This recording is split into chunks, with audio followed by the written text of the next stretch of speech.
Ladies and gentlemen, dear jury members, dear young scientists, welcome, bienvenue, welcome to the 53rd edition of the National Jonk Fuerscher Contest. I hope you had a nice sleep and are ready for another exciting day here at the National Jonk Fuerscher Contest. We know yesterday might have been a bit stressful for some of you, but today is going to be more relaxing. So be ready to have fun and stop by the booth to take some pictures and capture these unforgettable moments with your friends. We are now going to hear the most advanced scientific projects. The aim of today is to inspire you, to push you to keep going. So we are sure that every one of you is going to get here someday. But before starting, please let me welcome Serge Quazzotti, the president of the jury.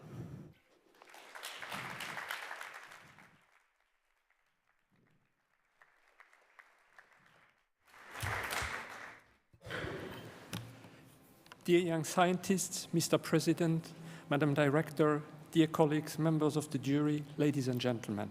It is my honor and pleasure to welcome you today for the finalist presentation in the Concours Jeunes Scientifique Luxembourg and to the first open day for Luxembourg schools. I would like to thank the Fondation Jeunes Scientifique, especially its chairman, Mr. Carlo Hansen, and its director, Ms. Susanna Eyang, for giving me the privilege of addressing you this morning as chairman of the jury of the contest. The first Jonk Fuerscher contest was held in 1971. It was the time when Intel invented the microprocessor and the beginning of microcomputers, the first of which being marketed at the end of the 1970s.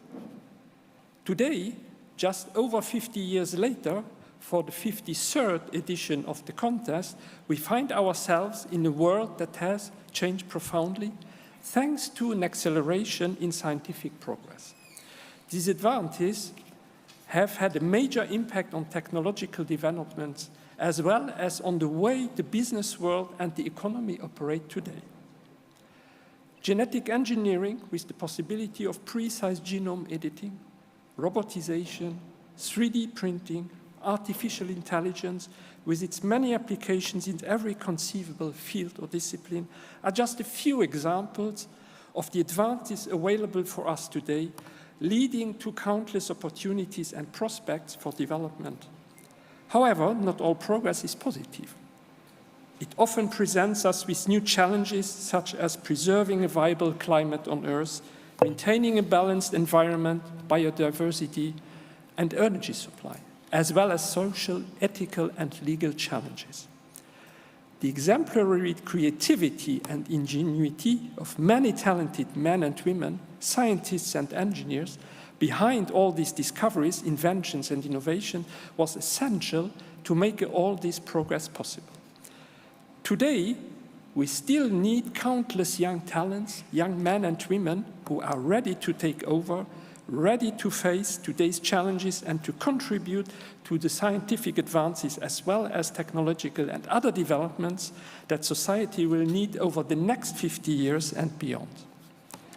Looking at the evolution of the quantity and above all the quality of the projects presented by the young scientists over the last 8 years in which I have been lucky enough to take part in the jury, I can make two statements. Firstly, we have an important reservoir of young talents, which is an important asset for the future of Luxembourg. Secondly, the Luxembourg Young Scientist Contest and all other similar contests in Europe and around the world play an important role in ensuring the next generation of scientists and engineers. The Concours Jeunes Scientifique Luxembourg is primarily an initiative that provides a platform that every young person interested in any scientific or engineering discipline is welcome to use. The very first objective is to encourage and support them in developing their interests so that, ideally, it evolves into a real passion.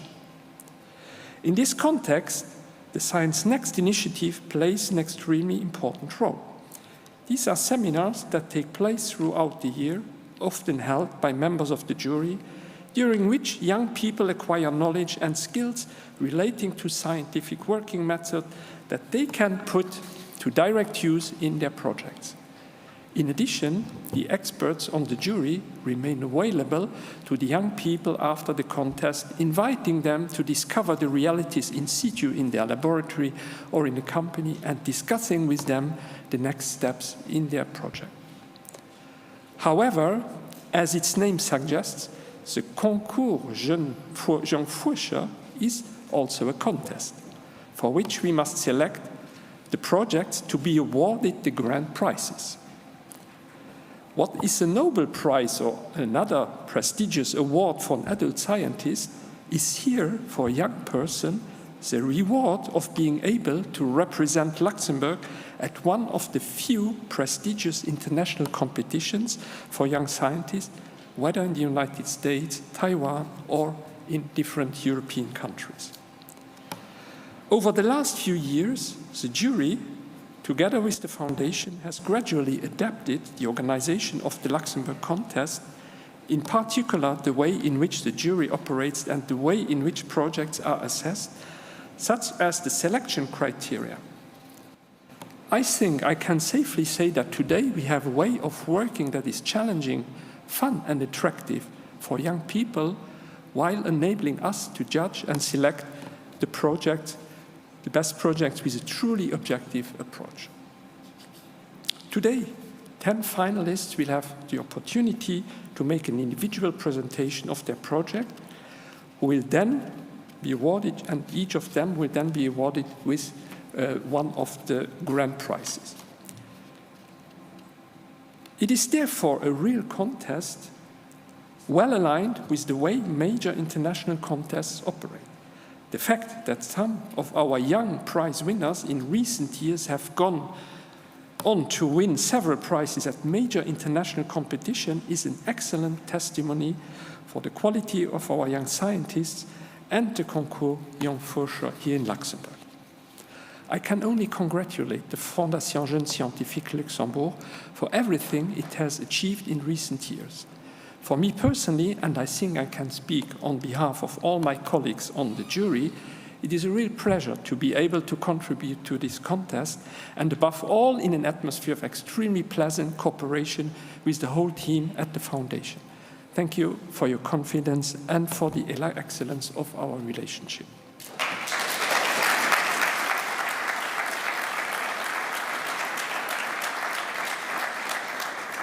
I would also like to thank all my colleagues on the jury for their voluntary work.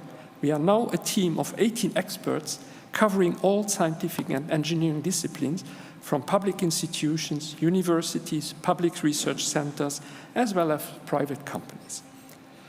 I now wish the 10 finalists presenting their project today a lot of joy and success. To all those who are following us on the live stream and who will be visiting the stands today and tomorrow, I hope you enjoy and find inspiration in discovering the projects of our young scientists. Thank you for your attention.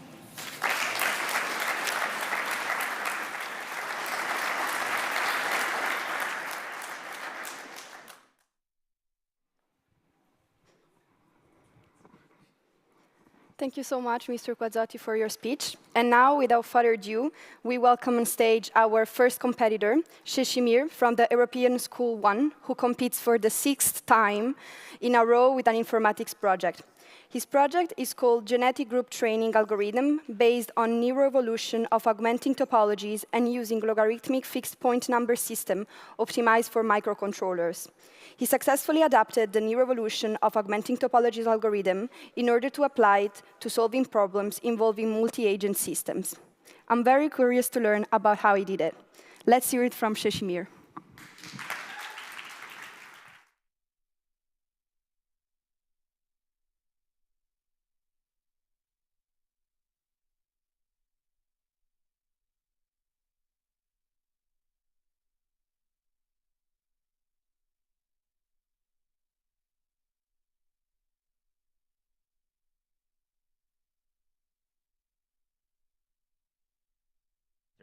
So basically a square box.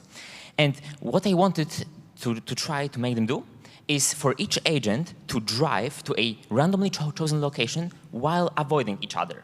So they had to both learn how to drive and to cooperate. as you can see, an agent has to drive from point A to point B while avoiding other agents, which proved to be difficult considering the agents had only a single motor in them. So I created, and so my approach used the following diagram. It looks quite complicated, but it can be split into multiple parts. Firstly, I had chosen some parameters, such as the agents I use, the perimeter, the other simulation parameters, such as the number of models I was going to train, etc., etc. And then I had two different stages. Firstly, I have trained all of the agents in a virtual simulation. So instead of just straight putting them into the physical world, I first try to make them learn the task virtually. And only then did they transfer to the physical world. This has proven to be easier to train them, as I didn't have to worry that they were going to, for example, run into each other and damage themselves at an early stage of training. However, there was a problem with this method. See, this diagram may simplify it a bit. However, actually, this is thousands and thousands of lines of complicated code, which small microcontrollers simply cannot run. So that's why I have created a new logarithmic number system. But what is a logarithmic number system? Well, as you usually know, when we have in a normal number system, we have addition, multiplication, and exponentiation, which are assumed to be operations. However, in a logarithmic number system, we can shift all of them one step downwards by changing multiplication into addition, exponentiation into multiplication, which greatly improves the efficiency of evaluation of large models. So basically, theoretically, it's a very simple transformation. It just takes the logarithm of a number, and the reverse transformation is the exponentiation. But in theory, it has proven to be much more challenging, with many difficult equations to solve when actually implementing the model. But it's all great in theory, but how does it actually work? Unfortunately, the project was slightly too large for me to bring it on stage. However, I have recorded a short demo at home. As you can see, the cars are driving around to their respective targets while trying to minimize the amount of collisions. Granted, it's not perfect, mostly because of the error of measurement, for example, as the only method of calculating where the cars are was a grid system that with tags that are 10 centimeters apart, meaning the accuracy is left something to be desired. However, with these constraints, the cars have still learned how to drive together whilst avoiding each other. So this is the basic overview of my project. If you have any questions, I'm welcome to answer them. Thank you.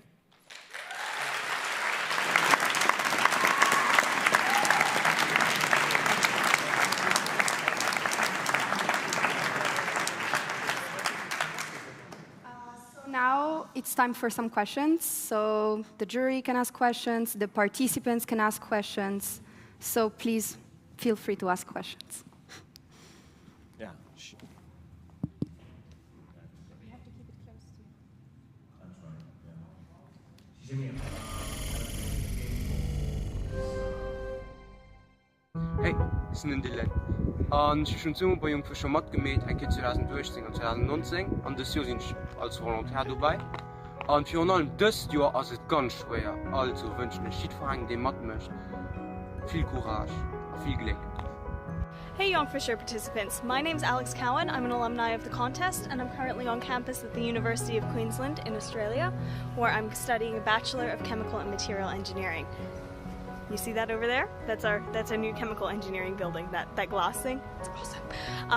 I just wanted to commend you guys for putting in the effort to participate in this year's edition of the Jonk Fuerscher contest, because it's one of the best things you can do at this age to get in contact with the scientific community. It's the first step into all of this, where you meet people who are like you, who think in the same way you do, and everything. It's just fantastic. You feel like you're where you're meant to be. So this is where I'm meant to be.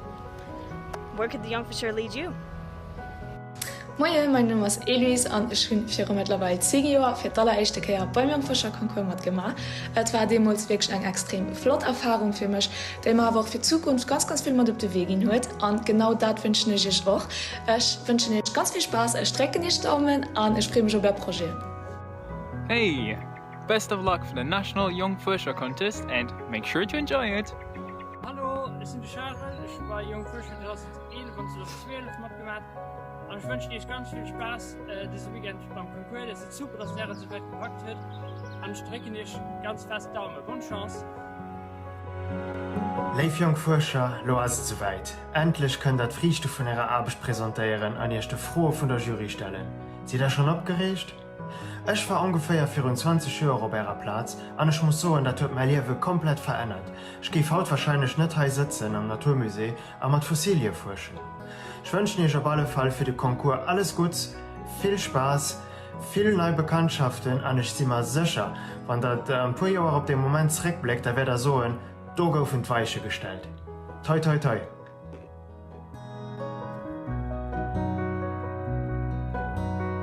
Hi everyone, I'm Nicola Hurst, a Young Scientist alum, and I'm just here to wish you the best of luck for the Young Scientist contest this year. I can't wait to see the projects that you've been working on. Good luck. Hey guys, Shanam here. I took part in the 2018 Jonk Fuerscher contest and I wanted to wish you all participating in this year's contest the best of luck. Hope you take all the opportunities coming towards you and I hope you meet loads of new people and most importantly have so much fun. So once again, the best of luck.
A competitor, Moritz, from the Lycée des Garçons Esch, with his project Quantum Mechanical Description of the Electrostatic Force. The aim of his entirely theoretical project is to illustrate a model which allows to approximate Coulomb's law, describing the interaction between charged particles by using a quantum mechanical approach. But let's have Moritz explain it.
Good morning, everyone.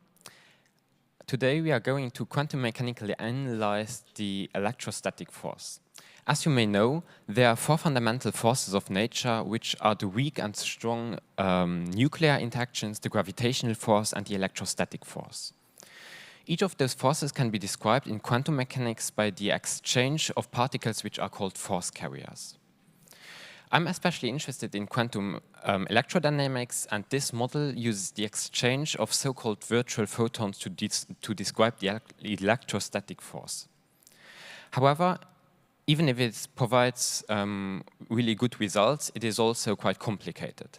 And therefore, I wanted to develop a new model which uses only basic quantum mechanical techniques and nevertheless provides a good qualitative description of the quantum mechanical electrostatic force. I then, of course, also analyzed the limitations and the accuracy of such a model. But let's start with the general characteristics of a quantum mechanical system. A quantum mechanical system can be in different states, and each of the states has a well-defined energy. The energy of a state is related to the amplitude of the probability for making a transition between two states, and the energy properties of the system can be described by a matrix called a Hamiltonian. The Hamiltonian carries all the information which is necessary to describe the system and also the information about the energy of each of the states. This is the piece of information we are most interested in because from it we can calculate the force which acts on the particles. So let us consider a first example, two electrons on a straight line which repel each other. According to my model, each electron can be given a special property, which means that it can be either in an E state where it can emit a virtual photon or in an A state where it can absorb a virtual photon. The system has then one electron in an E state, which emits a virtual photon and therefore turns into an A electron, while the other electron is in an A state and absorbs the virtual photon and therefore turns into an E electron. The amplitude for such a transition is called A here in the presentation. The system has then two base states, one state where the first electron is in state E and the second in state A, and a second state where the first electron is in state A and the second electron in state E. From these considerations, we can calculate the Hamiltonian, which you see here above. The EO stands for the zero energy level of the system. The Hamiltonian then allows to calculate, by applying some basic quantum mechanical formulas, the energy of the system as a function of the separation between the particles. This function is drawn behind me, and you see that when you increase the distance between the particles, the energy of the system decreases. As you may know, a system always tends to the state of lowest energy, and since the state of lowest energy corresponds in this case to the state of largest separation, the system wants to increase the separation between the electrons. That is only possible if there is a force between the electrons which repulse each other, and by that we have quantum mechanically proven that there has to be a repulsive force between two electrons. I then proceeded with more complex systems like 3 electrons at the corners of an equilateral triangle, 3 electrons on a straight line, and also 2 electrons and a proton on a straight line. In this last case, you can also analyze the interaction between particles of opposite charges. In each of those 3 cases, I found the right qualitative results for the force on the particles, and therefore could use my model to describe the systems. So to conclude, I may say that my model allows to reduce the complexity of the mathematical techniques which are necessary to get at least a qualitative description of the electrostatic force. By that, in the hope that everyone has got some interesting insights into the world of quantum electrodynamics, I thank you all for your attention, and I'm open for your questions.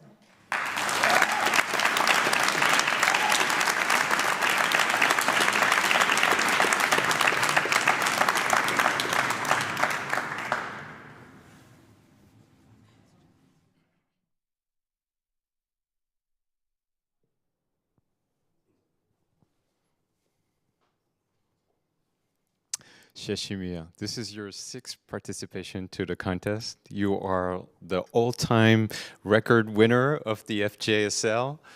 Now you're in top 10 this year. It's like the normal path, the traditional path. We're such a brilliant candidate. How'd you feel? I mean, it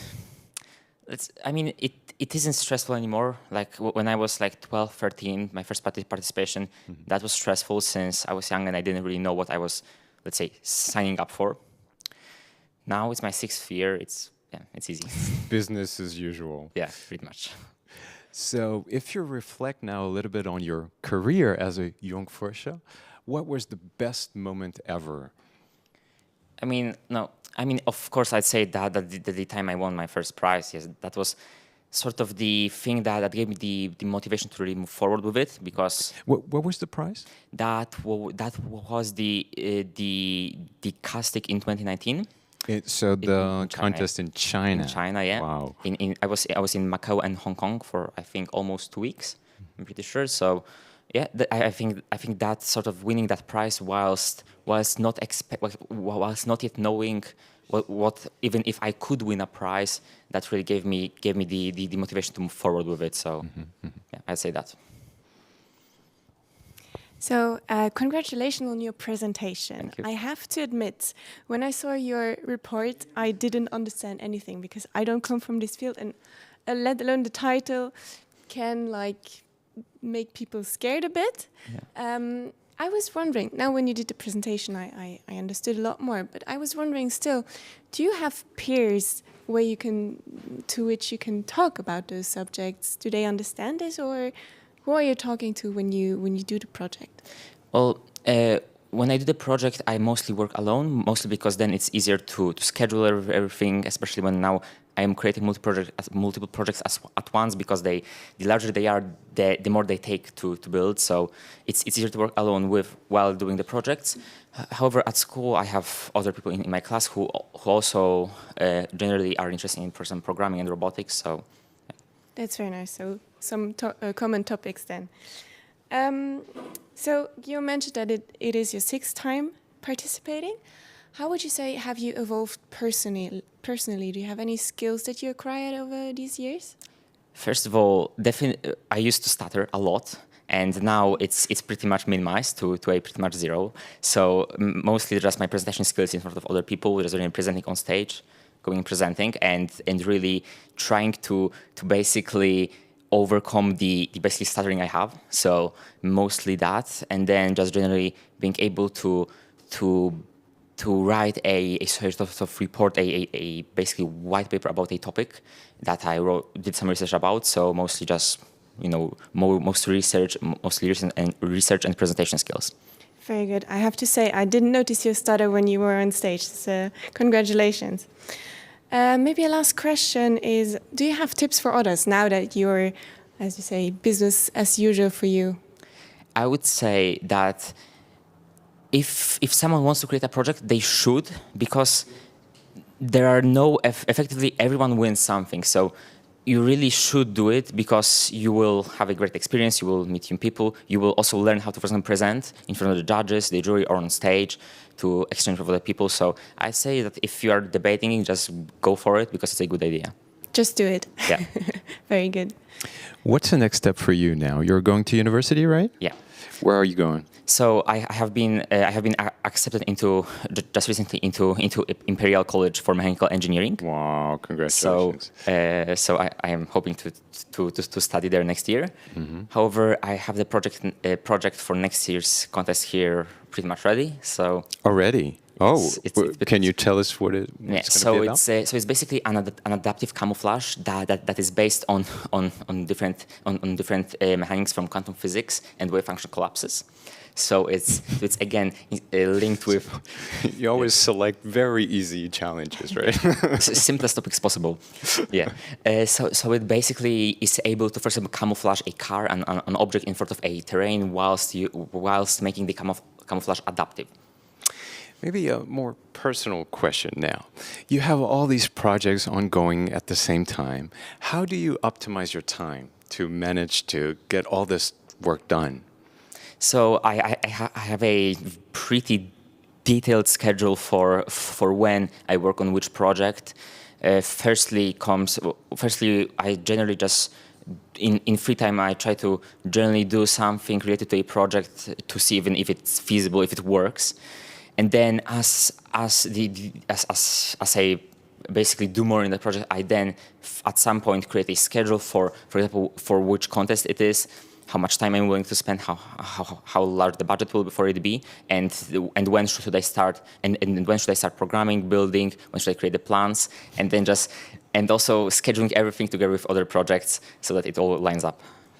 What's also amazing is that beyond these optimizing skills that you obviously have, you also like to reflect and philosophize a little bit. And I remember when we were in Taiwan together, do you remember we were walking along the river on the second day, and we were having this philosophical conversation about the laws of physics, God, etc., etc.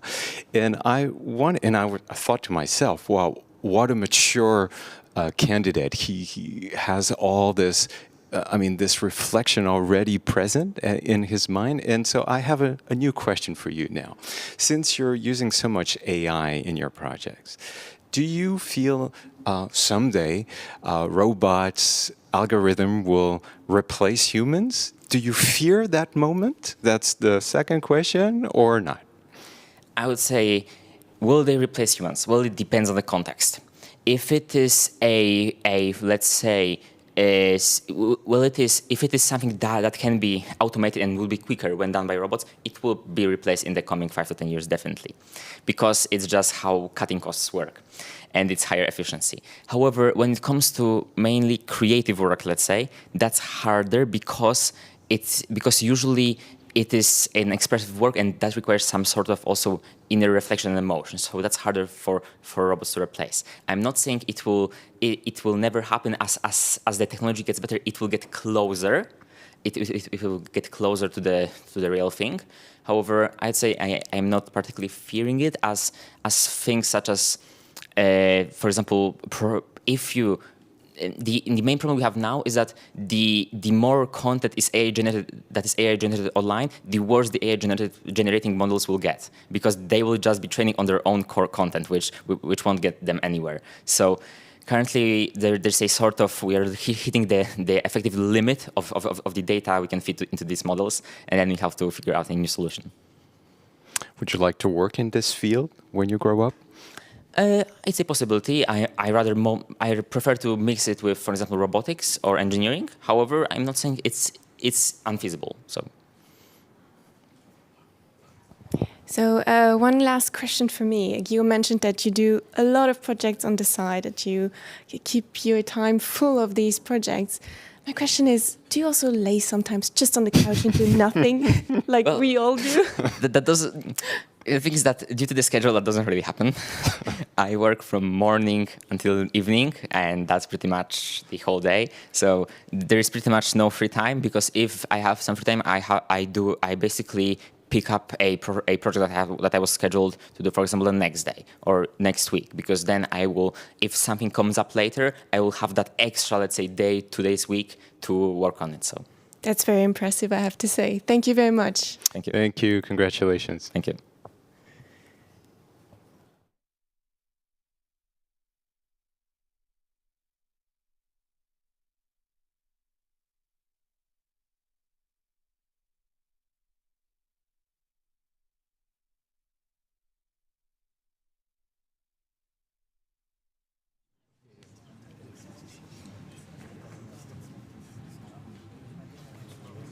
Thank you so much, Moritz, for your presentation. And now let's welcome on stage our third competitor, Ilona Dos from the Leiden University College, The Hague, with her project called Defining Borders for Bison Within Borderlands, Modeling and Investigating Reintroduction Scenarios for the European Bison in the Belarusian Ukrainian borderlands. In a work, she used mathematical modeling techniques on Excel in order to investigate the suitability of reintroducing a small group of bison in the area of 1,000 square kilometers in the Belarusian-Ukrainian borderlands. Let's hear from Ilona herself.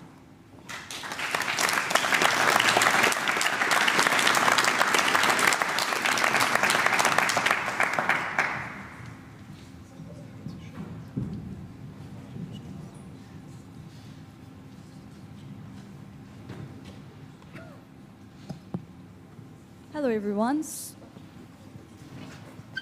Can you hear me well? Yeah, okay. So, hi everyone. So my project is defining borders for bisons within borderlands, modeling and investigating reintroduction scenarios for the European bison in Belarusian Ukrainian borderlands.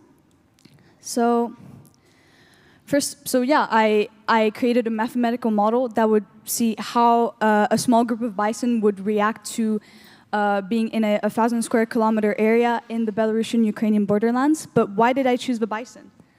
The European bison is an endangered species. It almost went extinct in the 19th century.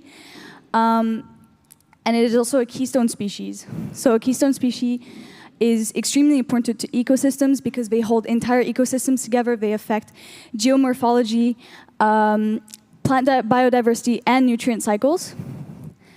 To this day, they're being driven to extinction due to overexploitation and slow reproductive rates. So what did I do exactly? So in order to see whether the bison can be reintroduced, we create a mathematical model. I created 3 models, one scenario with no stressors based on vital rates. So vital rates are fecundity rates and survival rates. So low, average, and high scenario just means that I used low survival rates and low fecundity rates. And then high is just high survival rates and high fecundity rates. So the bisons are doing very well. For the one-off mortality events, I simulated a drought at starting 49 years after the bisons were reintroduced, using a very intense drought and an average drought. And for the chronic mortality event, I modeled tuberculosis and brucellosis, so a disease outbreak, which would last for around, at least for my model, lasted around 50 years for very intense tuberculosis and an average level tuberculosis. So my research question and goal is that I will be using a population model to assess the suitability of an area of 1,000 square kilometers in the Belarusian Ukrainian borderlands, and the way ways in which it may be affected by chronic and sudden events. Tuberculosis and brucellosis were chosen as the chronic stressor because bisons are especially vulnerable to the disease, and the one-off mortality event is just used because it's very frequent in the area. Yes, so this is my goal of the study. As for my methodology, the model reference I used is by Miller and Ankley in 2004. I use a Leslie matrix. As you can see, there are numbers in orange and in blue and in green. I use survival and fertility rates. But in order to get these numbers, I need to use certain equations. These equations are the PI and GI values, as you can see on the right. And these numbers I acquired them from just simple research on the internet and used upper and lower standard deviations in order to get my higher and lower values. For the fecundity rates, which are in green, I just put them in. I didn't have to do any calculations. And using this matrix that I put into Excel, I'm able to create a model along with other calculations, but I won't be explaining those. So yeah, this is just my raw data that I got, and then I use these numbers to calculate and put them into the Leslie matrix. Here's a screenshot that you can see from Excel. So there's 100 years, so we're modeling for 100 years, and within that time span, you can add in a drought or a mortality event to see what occurs with different numbers, of course. So here's some of my results.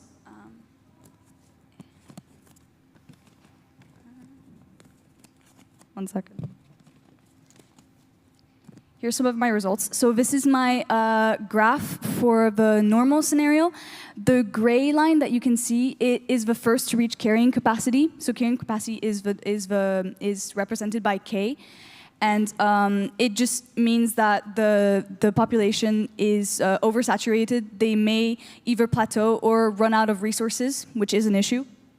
And then the purple line is the low scenario, which is the last to reach carrying capacity after 100 years. This is my chronic event. So you can see I added it at 49 years. So there's a steady increase, but then it drops for around 50 years. But I'll explain this later. So this is for tuberculosis and brucellosis. So yeah. And this is for the drought. Again, at 49 years, but there's only a very, very small increase, and we can see that the population recovered after 10 years. So for my results in discussion, we saw that there was a 31.3% decrease in the population for the high scenario for tuberculosis and brucellosis, and 22.5% decrease for the average scenario. For droughts, there was a decrease of 12.5% maximum for the most intense model, and then for the average model, only a 6.3% decrease. So these numbers, they just show that the results are not super intense to the mortality. However, what are the value of my findings? What does this mean, in essence? For tuberculosis, it means that again, the effects are small.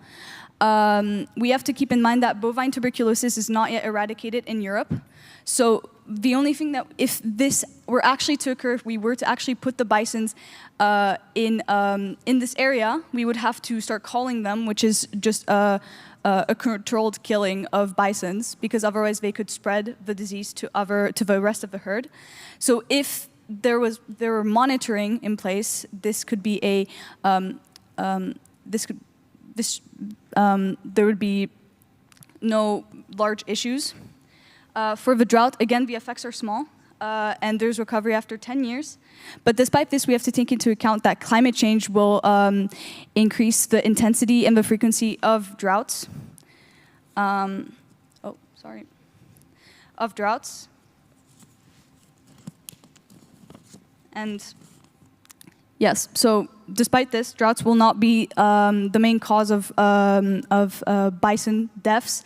It's actually due to increases in temperature that bisons will die off, because body mass of a bison will decrease as droughts increase, and because smaller body masses survive better in heat conditions, bisons may actually survive in harsher environments, which could better support ecosystems. So in fact, droughts would not kill off bisons, it's the increase in temperature that could affect them, because it could lead to more disease outbreaks, as well as more wildfires, because 41% of Belarus is forested. So we have to take that into account and put up measures such as tree thinning or spacing out trees. And actually, interesting, I noticed this yesterday. Bisons actually naturally create, they reduce the risk of wildfires because they graze a lot, which separates plants and creates less risk of wildfires. So we just have to help them out and put up more measures. So in conclusion, heavy monitoring systems avoid tuberculosis by culling. Droughts won't reduce the population, but the increases in temperature will be the problem. And we have to take certain measures to make sure that the bison population survives in the end. As for the importance of my findings, I just want to say that according to the United Nations Office for Disaster Risk Reduction, the main driver that heightens disaster risk is biodiversity loss and ecosystem collapse. So we really have to take into account these keystone species because they are incredibly important so that we avoid ecosystem collapse. And even though I'm investigating bisons, we have to take into account that lots of keystone species are just insects. So this, reintroducing a huge mammal is very difficult, but it would be a lot easier to just reintroduce insects. And again, the majority of keystone species are insects. For example, the dung beetle reduces methane production by cows by 40%. And it's just a bug. Like, it's really easy for us to fix this issue, to reintroduce insects. So yeah, just take into account that not all keystone species are big mammals. Thank you.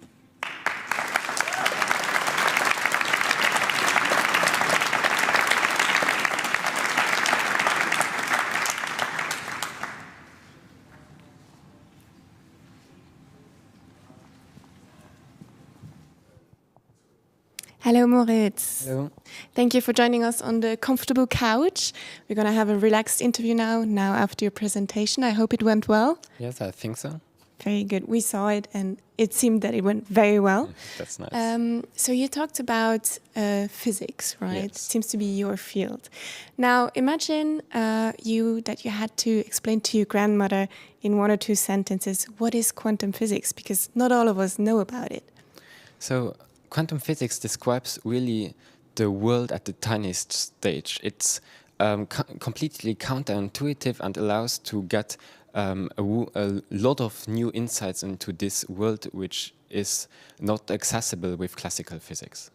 Exactly. As you say, it's very theoretical and very small. You cannot see it. What fascinates you about this? I think it's exactly that, because you have no intuition about it, and by theoretical analysis and mathematical techniques, you can construct, in fact, this new world, and it's really nice to see how the world really works at this tiny stage. Very good. Now, I don't remember learning about quantum physics in high school. I don't think it's on the program. Now, where do you get your knowledge from? What resources do you use? Yes, so physics is really my hobby, and I read a lot of books about it. And so, in fact, the initial book which brought me also to this project was the 3rd volume of the Feynman Lectures on Physics, a quite well-known book. And so there Mr. Feynman explains this topic in a really nice way, and so that's one of my main resources I use. Very good. So is Richard Feynman one of your heroes? Yes, I think that he shaped, of course, the world of physics, and that he can explain things very well. Therefore, his lectures are also very well known. Absolutely, and Feynman used to say, well, actually, nobody understands quantum mechanics. You just get used to it, in fact. Do you feel the same? I think you have this world which is completely counterintuitive, but for me, understanding is also having this mathematical proof and seeing that in fact, mathematics is a tool which is used to translate logic. And so when the mathematical proof works, one sees that the logic behind it works also. Yeah, actually, Feynman added to his quote, "Shut up and calculate." And this is exactly what you've done. You know, you haven't questioned so much the interpretation, but you show that mathematically, formally, it works. It works as it should be. And that's really how now theorists vision physics nowadays. Now, last year, you participated with a project that had some experimental aspect in it. It was about a reservoir of a rocket, an air rocket. So last year, you did both experiment and theory. Now, this year, it's pure theory, right? Yes. Do you feel just as comfortable in both fields, experiment, theory, or do you have a preference? Yes, I think I have a preference for theory because I really like the mathematics and the logic and this constructing a world only with equations and so on. But it is, of course, also important to have people who do the experiments because without experiments, science would not be the same. I knew you were going to say that. So I have another question now. I see you're so interested by the math, the mathematical aspects. Why did you choose physics at all and not just pure mathematics, you know? Because for me, mathematics is only a tool. And the great thing about physics is that you can really predict what's happening in the real world. So you put up a theory with logic mathematical techniques, and then you can really say what is going to happen, and that's the great thing about physics. Now, I had the chance to interview you last year and now this year, and I'm very curious to hear what you're going to present us next year, if you're going to participate. Yes, so if I'm going to participate, I don't know if it will be another project, but it could also be this project only with more precise results. So there are some details which could be improved because there are discrepancies between my model and, for example, Coulomb's force and so on. And there are also, of course, unanswered questions in this model, which would be very interesting to look at. Yeah, I'm very curious now to hear what you're going to present us, if you're going to participate again next year. So one last question. What is the best moment you've had so far in the Jonk Fuerscher contest? I always like the moment on stage because you can present your project to a public, to the jury, and really show what you have done. And it's great to stand there and do what you like, in fact. I'm very surprised about that because most people would say being on stage is the worst, but very good that you like it. You did a good job too. Thank you. Thank you. Congratulations again. Thank you.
Thank you, Ilona, for your presentation. And we now welcome on stage our third competitor, Noémie, from the École privée Notre-Dame Sainte-Sophie, with her project Franquin et l'automobile, imitateur au précurseur.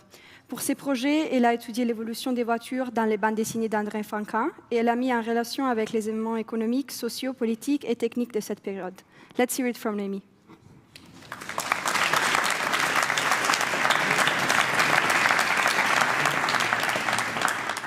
Bonjour à toutes et... On m'entend ? C'est bon. Bonjour à toutes et à tous. Aujourd'hui, je vais vous présenter mon projet que j'ai fait au cours de cette année. Donc, je l'ai nommé Franquin et l'automobile. Donc, j'aime beaucoup la bande dessinée depuis que je suis petite et j'ai décidé donc de faire un projet sur ce thème. Donc, j'ai regardé un peu ce qu'il y avait de scientifique dans les bandes dessinées et j'ai vu que dans Franquin, il y avait beaucoup d'inventions, d'expériences scientifiques. Donc, j'ai décidé de garder ce sujet. Et donc, après, j'ai recensé toutes les inventions scientifiques et je les ai classées dans Franquin, donc Gaston Lagaffe et Spirou et Fantasio surtout. Et donc, vraiment, j'ai remarqué qu'il y avait beaucoup d'automobiles, donc j'ai gardé le sujet Franquin et l'automobile parce que je trouvais ça intéressant d'étudier. Donc, j'ai supposé que Franquin était un imitateur, enfin qu'il a imité les voitures de son temps, qu'il les dessinait.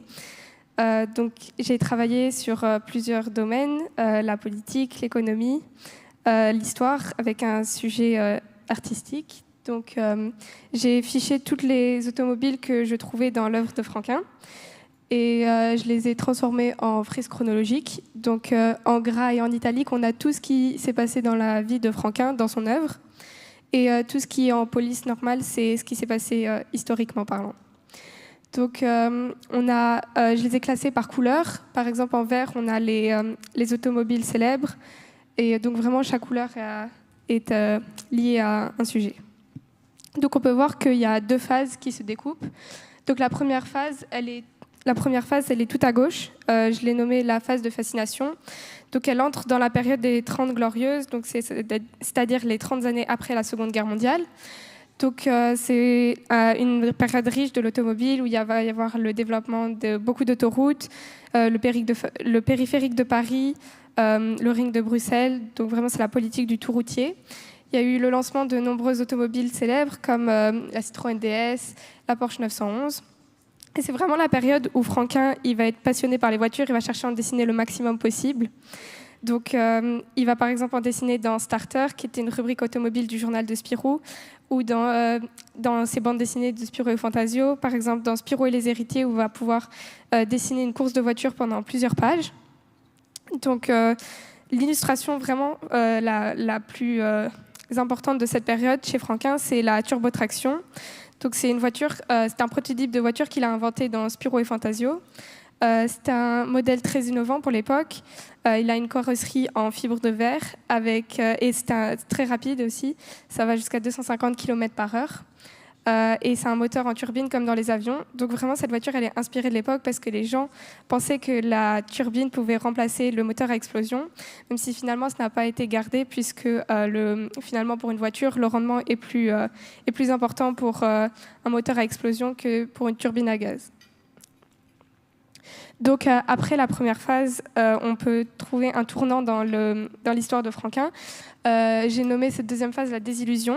Et elle arrive à peu près au moment du rapport Meadows. Donc, c'est le premier rapport qui a dénoncé l'impact humain sur le climat en 1972 et le premier crash pétrolier en 1973. Donc, Franquin il va commencer à se poser des questions environnementales au travers de l'œil de Gaston Lagaffe. Il va chercher à les résoudre. Donc, il va inventer, par exemple, 2 filtres à particules pour pouvoir réduire la pollution, même si ça ne va pas marcher à cause de la touche humoristique, puisque Gaston Lagaffe est à la base une bande dessinée comique. Il aura quand même 10 ans d'avance sur les premiers filtres à particules Mercedes ou Peugeot. Il va aussi être un vrai précurseur sur le moteur hybride, puisqu'il va inventer un moteur à hélice qui va ensuite convertir l'énergie éolienne en énergie électrique, qui aura encore là 15 ans d'avance sur le premier modèle hybride qui était la Toyota Prius. Il va aussi travailler sur des carburants alternatifs pour, par exemple, il a travaillé sur le gazogène ou des carburants plus originaux comme un moteur qui recyclerait les papiers administratifs.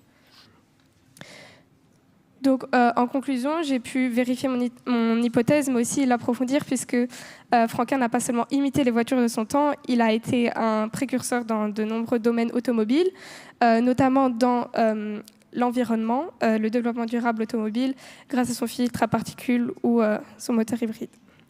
Merci de m'avoir écouté.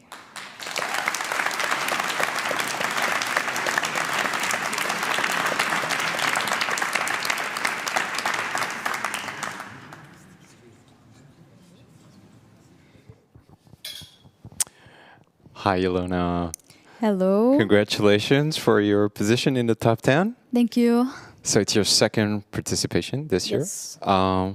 Was it more difficult than last year? Did you feel the pressure?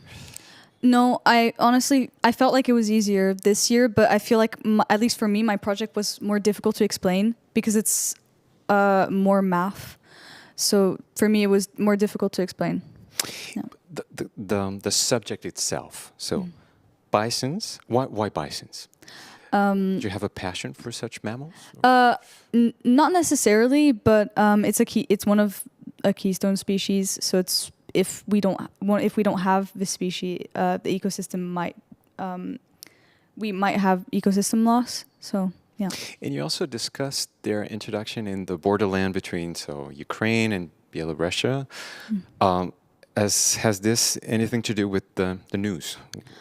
No, no, it doesn't. It doesn't have anything to do with the news. It was just one of the areas that had the highest HSI index. But is the current situation, would that be a threat to the reintroduction somehow? Probably. I honestly, I don't know. I think I created this project before that happened. So, yeah, I didn't take that into account. But I probably would have if I had known. So, yeah. Now, Guillaume told me that you are already at university. What do you study? I study this major called Earth, Energy and Sustainability. Okay. Yeah. I was wondering, is your study not sometimes a bit depressing? Yes. Yeah, of course.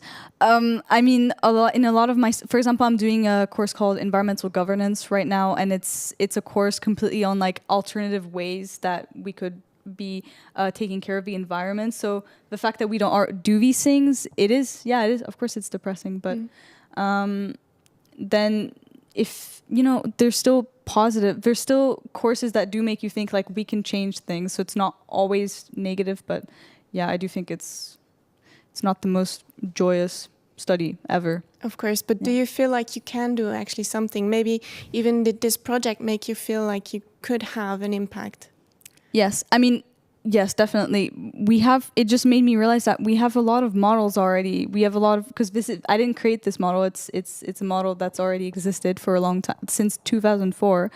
So if I can do this, and I'm in university, I think that, the experts, they can create some crazy models that like really show different sides of what is happening, and then it's all about collaboration. Honestly, it's about like the ecologists like making these models, and then the economists or environmental economists like seeing whatever social impacts, whatever economic impacts. So it's all about intersectionality and collaboration. Then if we don't do that, nothing will happen.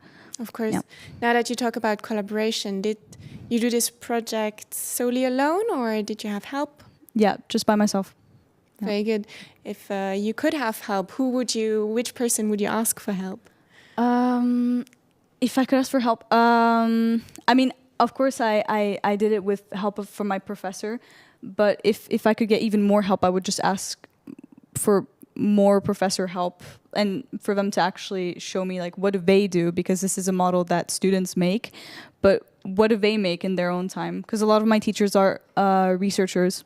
So, yeah. Very good. Thank you very much, and congratulations again. Thank you. Congratulations. Thank you.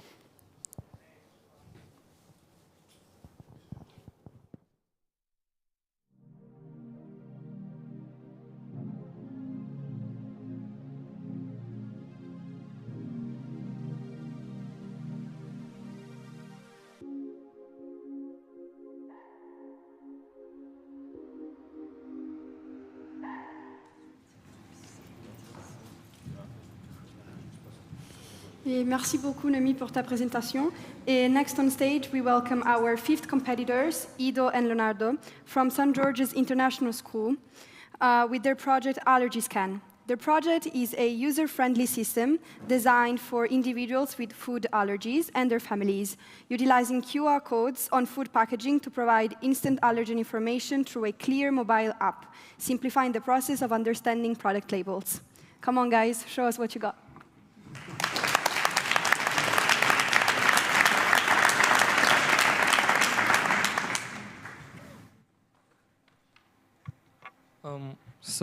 Hello, good afternoon. Thank you for listening to our presentation today. We are excited to introduce you to Allergy Scan. I'd like to extend our gratitude to each of you for taking the time to join us today and evaluate our creation. Now, moving on. Hi, I'm Ido, and I'm allergic to nuts. My allergy is so severe that even the slightest traces of nuts can trigger an allergic reaction. Because of this, I have to carry around this emergency kit with me at all times in order to avoid any risks of an allergic reaction. My family and I always struggle to read that small text at the back of the packages to find out whether a product is safe for me to eat or not. Missing even a single word could be life-threatening. We have done a lot of research to find a suitable application to access the allergy information that we need, but there is no current viable option on the market. The publicly available apps are not accurate, clear, or easy to use. As such, with Allergy Scan, we aim to compile all this information and make it instantly accessible through scanning a QR code with our app. Over 250 million people suffer from food-related allergies, and studies show that they have, on average, 2 allergic reactions a year from eating poorly labeled packaged foods. These allergic reactions can even be deadly. We hosted a thorough survey with 88 participants and found that over half of them struggled to read the labels at the back of packaging. Around a third of them struggled, but still tried, whereas a quarter struggled and still couldn't even try. This means that every single time they eat or consume or purchase a piece of packaged food, they're risking an allergic reaction. Here are the top 3 reasons why they struggled to read the labels. Number 1, small text. Number 2, the allergens were not presented clearly enough. And finally, number 3, was there being a language barrier in place. Most of the time it took to develop Allergy Scan was planning, brainstorming ideas, and testing different solutions to see if they would work. The system we decided on is split into 2 components. The first part is a quick and reliable way to generate the QR codes with all the allergen data. The second part was a simple and fast app that can both scan and display all the allergen information.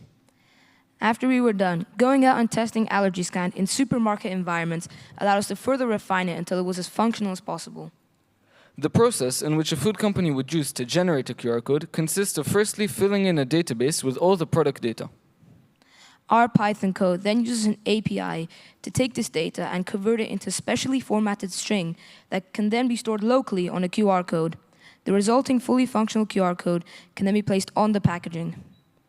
As a user, all you've got to do is first scan the QR code with your phone camera to open the app. Once on the app, for every single item you want to test, all you've got to do is scan the code, and it will then clearly display all the allergens present. Our app has instant feedback with a simple, clear design and personalized alerts to make it as easy as possible for you to process the information as rapidly.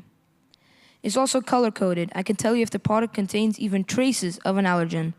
A single QR code can both open the app and retrieve the allergen data. Because it's all stored locally on the code, it could be used offline, making it useful when traveling abroad and struggling to read the language on the packaging. We also align with the EU regulations for the 14 main allergens, as well as 2 sustainable development goals. We have done a lot of research and found and proven that there is a real problem with the current state in which allergen information is presented on packaging. We have also developed a prototype solution that can function fully, as well as tested it in a real supermarket with actual products. We still need to reach out to companies and regulatory bodies to get them to consider Allergy Scan as a real solution and to get them to integrate Allergy Scan into their products. We hope they can see the added value of the Allergy Scan QR code on their packaging. We will also need assistance in turning our prototype into an actual application. We believe Allergy Scan has the potential to improve millions of lives across the world. We'd like to thank you once again for listening to our presentation. Now, let's do a demo.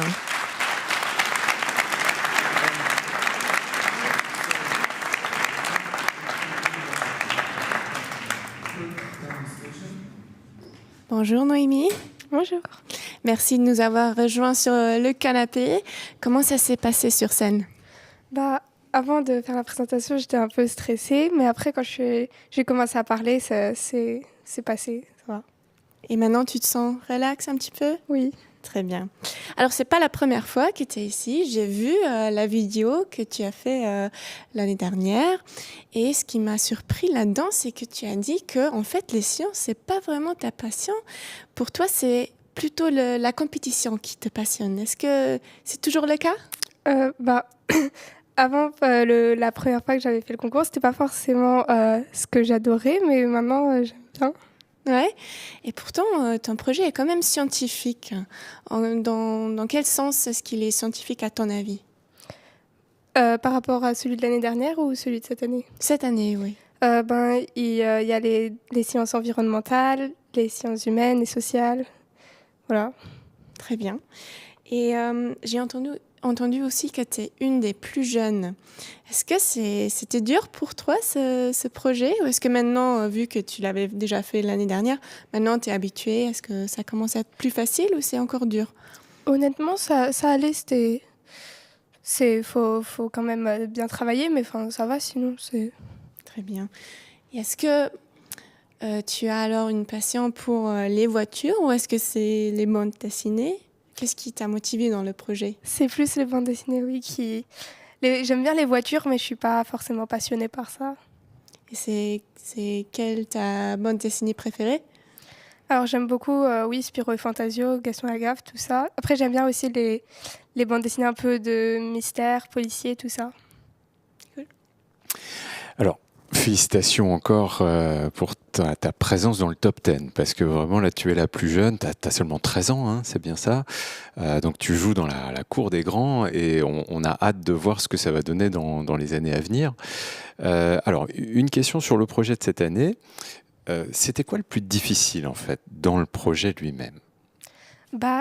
Ce qui était vraiment long, c'était de recenser toutes les planches où il y avait des automobiles dedans, ensuite les classer dans une frise chronologique. T'as utilisé des outils pour ça ou... J'ai fait un tableau Excel que j'ai transformé en graphique après. D'accord, mais je veux dire c'était à l'œil quoi. T'as pas utilisé une intelligence artificielle pour repérer des choses ou quoi. D'accord. Et donc ce travail-là, c'est la première fois a priori que quelqu'un le fait. Oui, parce que j'avais recherché avant, voir s'il n'y avait pas d'autres gens qui avaient fait quelque chose du genre, mais non, je crois. Mais ça, c'est fabuleux, parce que je suis sûr que tous les fans de Franquin seraient ravis de lire tes travaux, donc il faudra songer à une publication. Je ne sais pas si tu y songes déjà, peut-être. Ça pourrait être une possibilité. Alors, donc, réussir à lister tout ça, cette somme de données, ça c'était le plus difficile. Est-ce que tu as inclus le dernier album de Gaston Lagaffe, celui qui a fait tellement de polémiques? Alors non, je ne l'ai pas inclus parce que vraiment mes recherches, elles étaient sur les bandes dessinées de Franquin, enfin vraiment parce que par exemple il y a d'autres Spirou et Fantasio qui ont été publiés après, mais je les ai même pas inclus dedans. Ah ouais, d'accord. Donc il y a encore de la matière là à sonder. Alors une dernière question. Tu sais que ici à Luxembourg, le héros national, c'est Super Jump. Et il y a beaucoup de science aussi à l'intérieur. Bon, il n'utilise pas des voitures, il vole plutôt. Est-ce que tu envisages éventuellement de l'étudier? J'y avais pas songé, mais ça peut être une bonne option, hein. C'est intéressant. Super. Écoute, on a hâte de voir ça. Merci beaucoup. Merci, De Nelly. rien.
Thank you so much, Ido and Leonardo, for your presentation. And now it's time for another project by our 6 competitors, Paula, Alexandra, and Greta.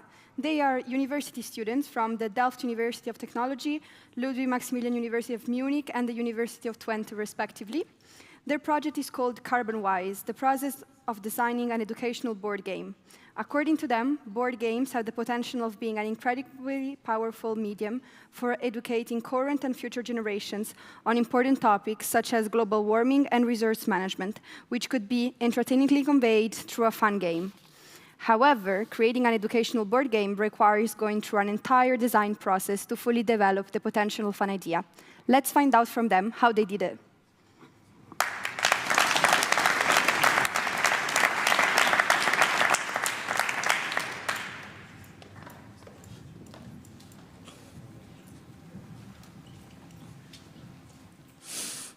Hello judges, hello participants, and hello those watching on the live stream. Who of you went on summer vacation last year or are planning to do so this year? Well, that's a lot of people. I think I can see that. And I think we can all agree that we all love traveling, which is the reason why the 3 of us have come together to develop an educational board game about traveling sustainably.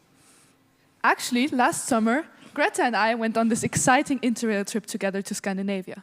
During our trip, we noticed that traveling exclusively by train is very challenging, even though it is the most sustainable option.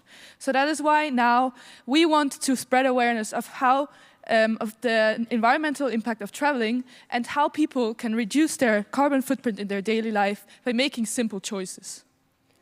And making board games is an excellent way to learn and to connect with others. That is why we combined our passions to make this board game that entails elements of cooperation, competition, luck, and strategy.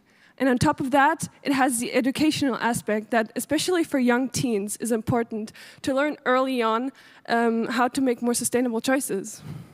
To design our board game, we use something called the design cycle. The design cycle is a cyclical process that helps guide you through designing your product by splitting it up into different steps. So up first, we did a goal and scope setting, which means that we did a survey to better understand what the most popular games were currently and the trends. And we also did market research to better understand the most important elements in different games. Furthermore, we also were able to compile, with all this research, a list of criteria with which we would later test our game. Then we came up with 3 different concepts. Of these concepts, we chose one to develop into our first prototype. After some further play testing and different modifications, we are proud to present our final design. Carbon-Wise. A board game that takes the players to a journey through Europe. It is about balancing traveling and CO2 emissions by selecting the best routes and transportations. So, to better help you understand how our game works, we'd love to give you a short demonstration. So, the objective of our game is to travel the fastest to all your destinations while keeping your carbon footprint the lowest. And the first person that is able to travel to all their destinations stops the game, after which the winner is chosen by who has the lowest carbon score. So during my turn, I have 2 choices to make. I can either decide to travel to my destinations, or I can decide to take action cards and compensate for my CO2. Now I decide to travel, I roll the dice, I roll a 3, and I can decide whether to take the car, train, or the plane. I decide to take the car, I go 3 steps, and then I mark my CO2 emissions on the CO2 scale. Now that it is my turn, I see that Alexandra is already very close to her final destination, and I also see that her carbon emission is higher than mine. But still, I want to make sure that I win, of course, so I want to take an action. I take 2 action cards to try and compensate for my CO2 emissions. And as you can see, here. The action card entails the points that you get or lose, then the action that you did, and at the bottom you see the actual fact behind that. So there's the educational part.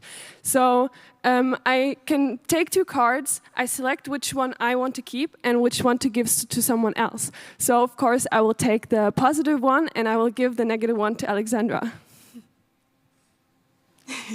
We hope we've piqued your interest with our interesting game design and our game mechanics.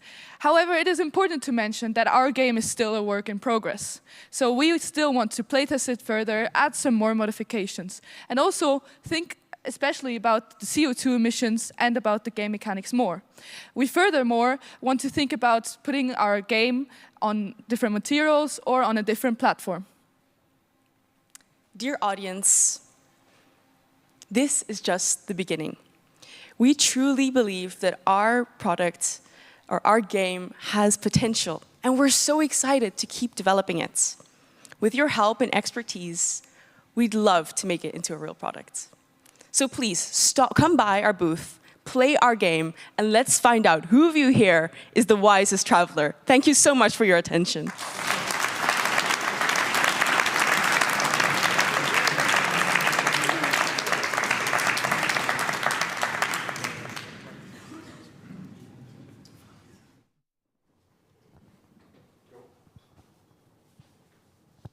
Hi, I'm Leo. Hi, I'm Ido. Hi, Ido, Leo. Hello. Congratulations on your presence here in the top 10. How'd you feel? Great. Pretty good. So, Ido, you said on stage that the start of the project was your own allergy to nut. Yeah. So, before the app, how would you cope with that in supermarkets? Well, I'm supposed to look at the back of the packages, scan through all the text, word by word, to see if there's anything I can't eat. Usually, though, I either judge by the cover and just risk it, or only eat products that I'm already familiar with. So I don't try new products. And is there already a commercial app that exists doing that? So there's one app, I think it's called Susi, which uses text recognition, where you hover your phone over it, and it tries to detect allergens, but it took like 20 seconds. It does not work well at all, and the accuracy was also really low. It missed words. And one more technical question: why not using the barcode that's present in So every we thought of product? that, just make a database and then scan it, sends it to a website, and it goes online to try and retrieve the data. But the problem is that then you would need an internet connection. So when traveling abroad, you don't have any mobile data. You don't want to rely on Wi-Fi. Okay. So Leo and Ido, this is your first time participating, and congratulations for being into top 10. This is remarkable. Now, what motivated you to participate? Go out of our comfort zone, I guess. Just try something new. I'm pretty sure you or someone else came to our school. I think it was me. It worked. Very good. And did you two know each other before? Yeah. Yeah, we go to the same school. We've been in the same class a couple of times. But is it your first technical or innovation project together? Yeah. Yeah, I think so. Okay. And how did the collaboration go? Pretty well. I think we so. got the end results. We have a working prototype. How did you organize? Is someone of you did the code, the other one did the marketing, or? So, R&D, research and development. Mm-hmm. So he did the research, I did the development. Yeah. It was, we work well together. It worked. Worked smooth. And what are you guys' hobbies? Do you also have the same hobbies? I like running. I started going to the gym. I like cars. Yeah. I don't know. I kind of just do stuff. Very good. We all do stuff. So, Ido, we met also at a workshop that we organized prior to the contest to help contestants, present on stage, develop their presentation skills. Was that of any help for you? So it helped for the booth because you guys recommended that we put out snacks on our booth to bribe the judges. And, yeah, to corrupt the judges. Yeah, exactly. We bought a couple bags of Kit Kats, put them in a bowl. The judges loved them. They took a bunch. So did some of the other people looking at our booth. It worked amazing. And you also recommended putting like a tablecloth to make it look fancier. Also worked. So yeah, it was helpful. And so, okay, apart from the snacks and the tablecloth, is there any advice you would give to new young Fuerscher out there who are wondering what they could do for next year's project? What would you tell them? Go for it. For wondering what to do with their project. Yeah, for instance, yeah. Exactly. So look at the Sustainable Development Goals, the SDGs, and pick a couple at random, and then just try and think of something that supports both of them, or more of them. It will work. But you also have to be passionate about the project you're doing. What was it exactly in the project that passionated you? Was it more the business side of, or the more technical side of developing something, or the research side? Well, I think like working together was fun, and kind of just going to a competition in general is an exciting thing. So very good. And if you could restart everything from the beginning, would you do anything different, or do you say, I would do it exactly the same again? Probably the same. I mean, I would definitely start on the essay a lot earlier. Okay. Oh, right. Yeah. We had to write a paper, which had to be like 3,000, 4,000 words. And we only worked on it for like the week before. Was that the most difficult part? I remember we turned in the entire project an hour before the deadline. Oh, okay. I mean, it Procrastination. I see. Now, what about the future? What you want to do when you grow up? When you Science. go to after university?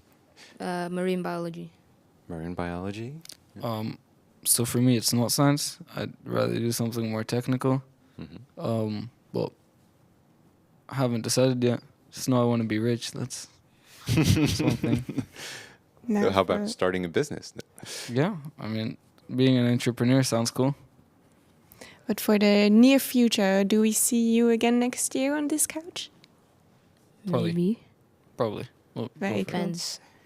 Already an idea, maybe, of a project? Not even close, no. Not even close. Okay.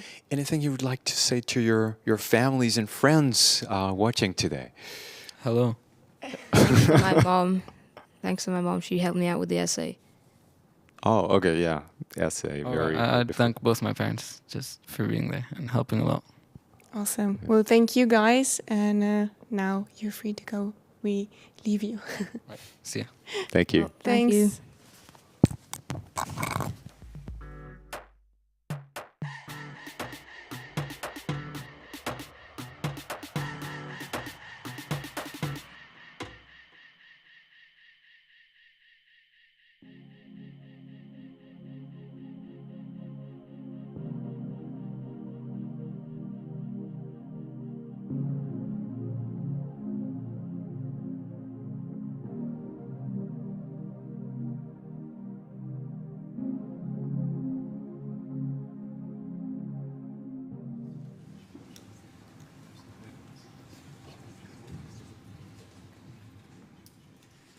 Thank you so much, girls, for your presentation. And now we welcome on stage our 7th competitor, Rodion, from the Leston Lycée, with his project, Space Lift Project, a low-power Hall thruster for conventional materials. He built a Hall thruster space engine, which uses high-speed particles to create thrust. Such engines are widely used by modern spacecraft as a main propulsion system from long-range autonomous flights. He successfully managed to create one in his garage. I'm really curious to know how he did it.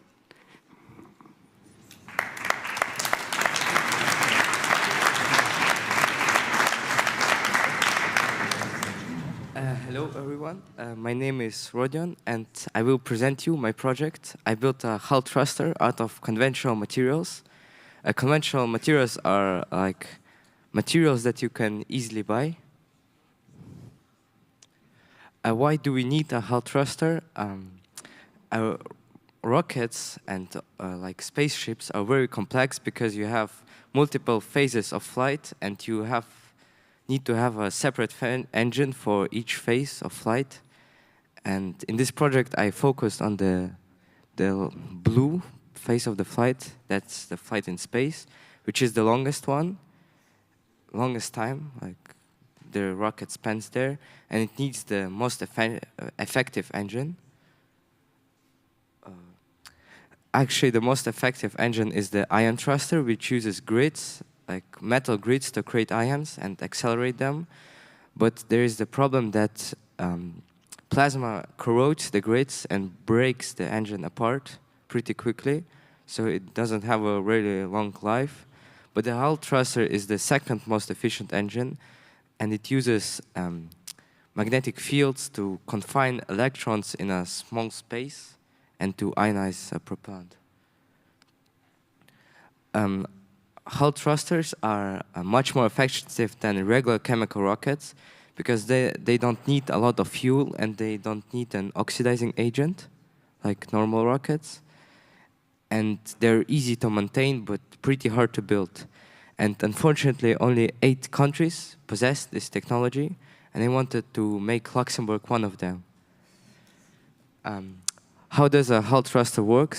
A hull thruster works by emitting electrons from the cathode, the negatively charged part, and the electrons are attracted to the anode or the gas distributor.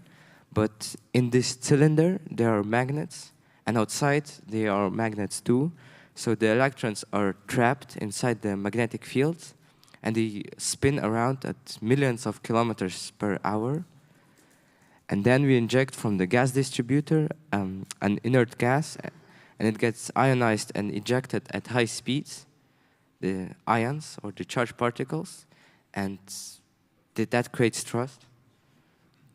In this project, I built over like 50 prototypes, and I made over 100 experiments.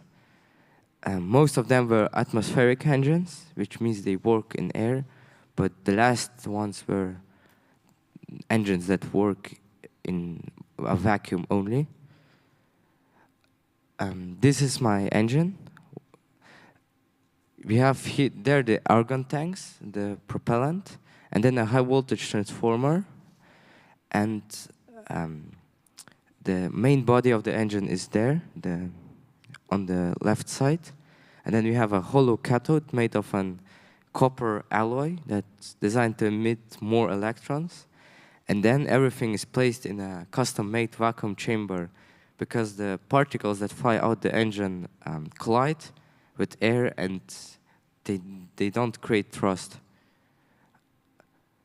My thruster worked. Here you can see an image of it working.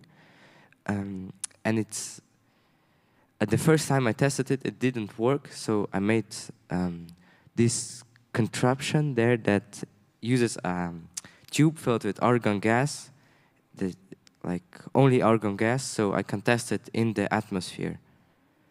And then it worked. It's the first hull thruster that was built by a private person, not a space company.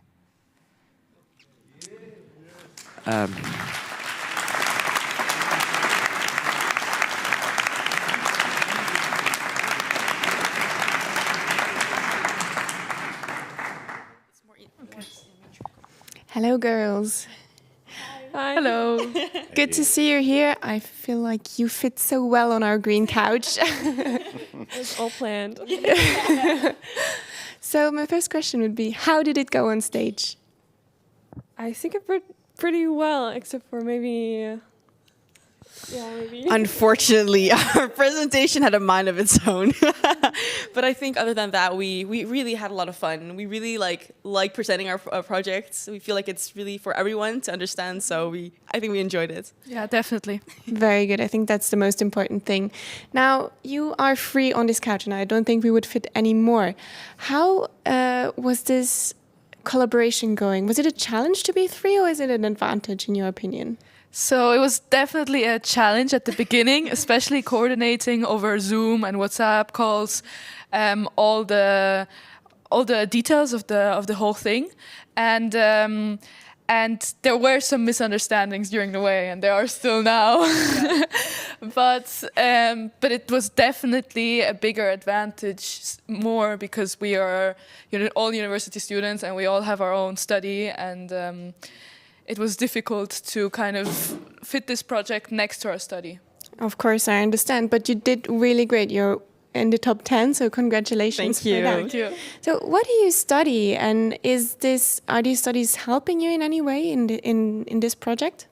Yeah, for me it definitely is, because I study industrial design engineering, so I already knew about what the process is from starting from scratch and building something. Yeah, and also definitely the design of the product. Yeah. Greta has been our rock star of our group. She was the main person behind the design, so she really is like our rock star. Awesome. And I currently do civil engineering, which also helped me with the design cycle and understanding what goes into designing something. And yeah, so I think that maybe helped me a little bit. For me, I study medicine actually. So something actually completely different. But I feel like it helped me a lot as well, because in our study we have very little group work, and here I could, compared to your studies, you have a lot of group work, and here I could really learn how to work in a group actually. Yeah. Very nice. With a very nice group. You seem like it, I believe you. Well, going back to your project, so it's all about gamification, right? So it seems like you love serious games. Do you apply this to yourselves? I mean, as students, do you use serious games for your respective fields to learn the material in medicine, in civil engineering, in industrial design? Or is there any serious game that you would recommend? I mean, I think that in general, when you're trying to study something, especially for medicine, I think that's more memories-wise, but also for engineering, we also have to study things. I think the best way is to kind of make it personal to you. And I think that's also what gamification is about. You're trying to make it personal for the people that are playing it. So I think we all kind of apply that naturally when you're studying. I think these are very good tips. Thank you guys very, very much. And big success for your university studies. Thank you. And looking forward to playing your game. Absolutely. Yeah. Thank you. Thanks.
Thank you so much for your presentation. And now let's have a musical break. And please join me in welcoming Sophie to the stage.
more honest.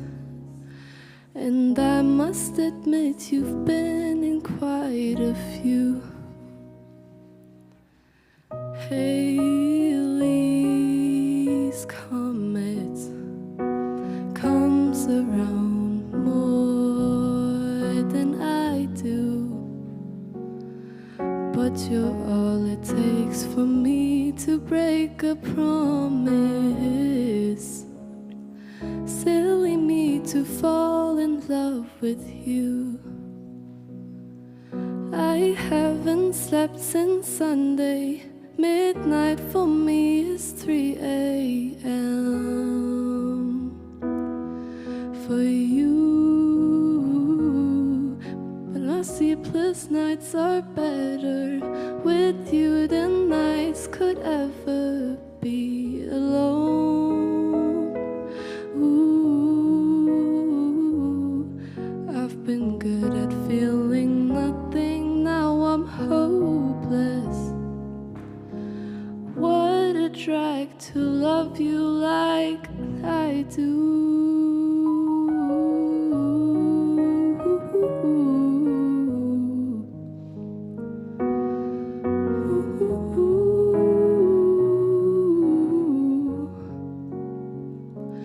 I've been loved before, but right now in this moment I feel more and more like I was made for you.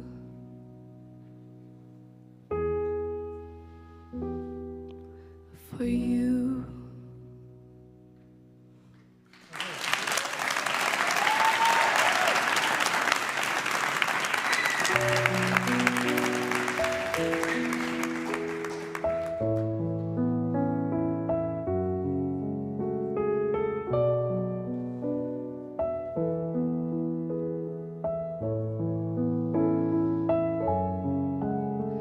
I'm sitting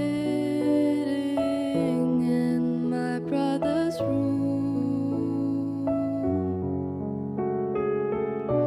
Haven't slept in a week or two. I think I might have fallen in love. What am I to do?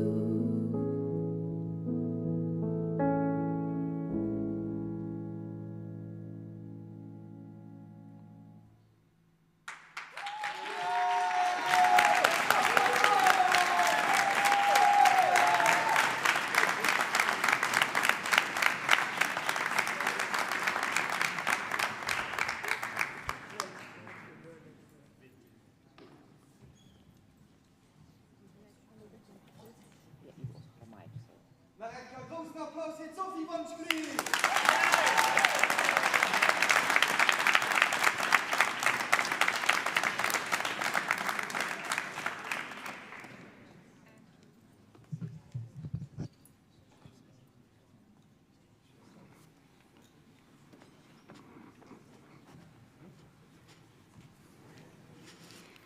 Thank you so much, Sophie, for this incredible performance. And now we welcome our 8th competitor, Frida, from the International School of Luxembourg, with her project titled, "To what extent do the environmental factors of seawater temperature and depth affect the annual sea migration behavior of wild sea trout in the southeast Iceland?"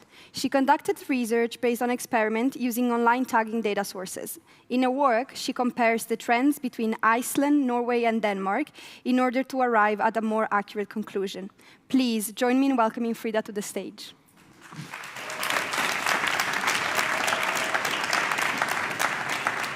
Good morning, and my name is Frida Thorsteinsdottir. So I conducted an experiment that's called "To what extent do the environmental factors of seawater temperature and depth affect the migratory behavior of sea trout in the southeast of Iceland?"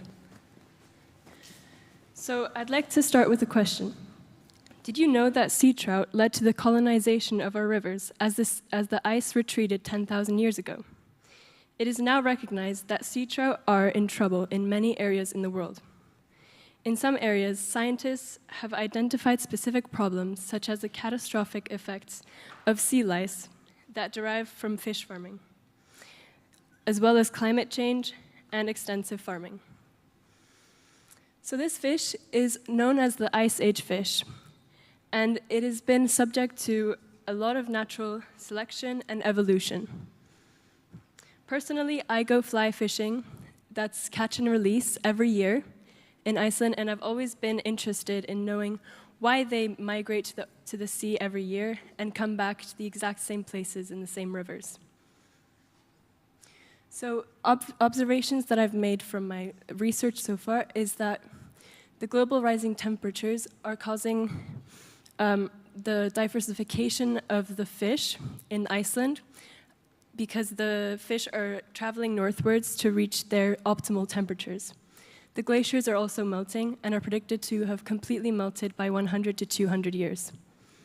These will change the abiotic factors that are in the Icelandic environment. So here we can see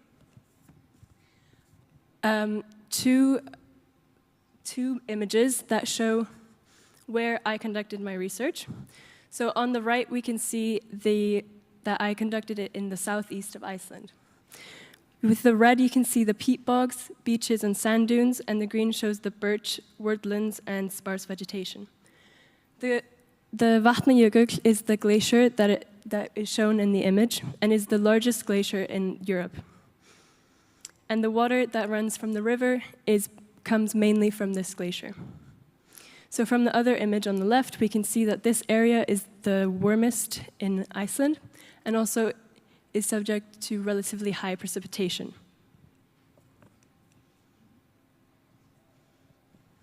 So in my background information, I found that they are directly correlated with one another, with the amount of weight and the amount of food that is available. Iceland has unique glacial sediment and estuaries and predators, such as Arctic terns and mink.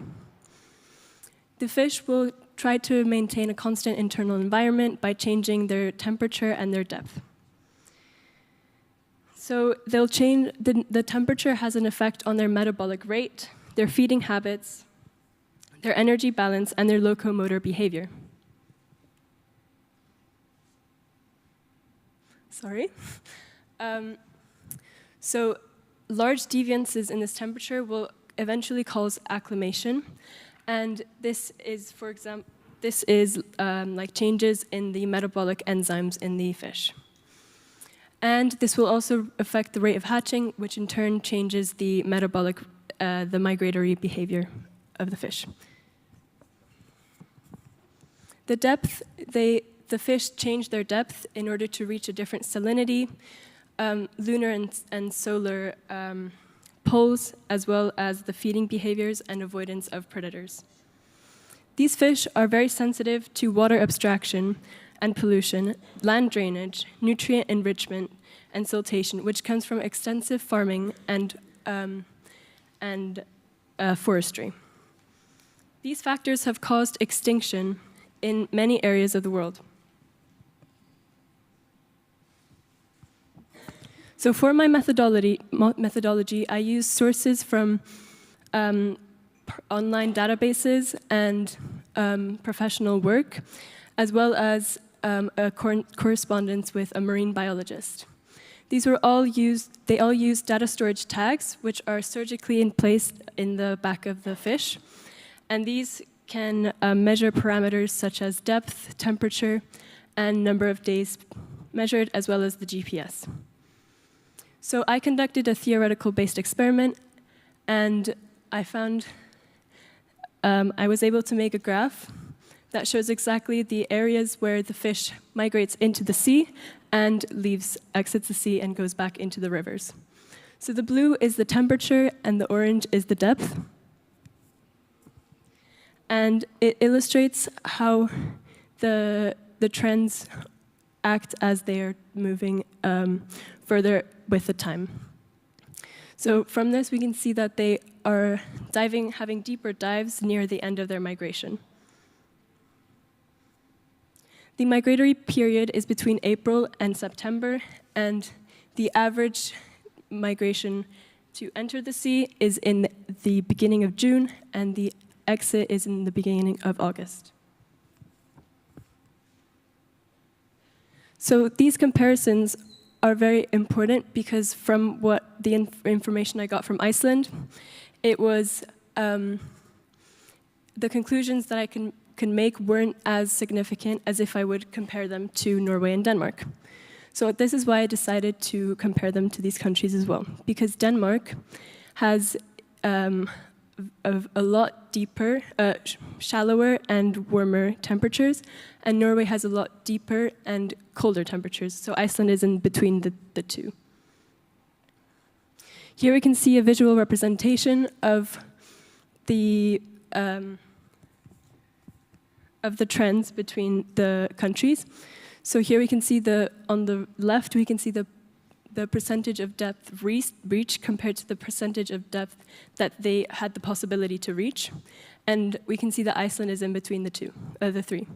And here we can see the median temperature compared to the median temperature detected by the trout.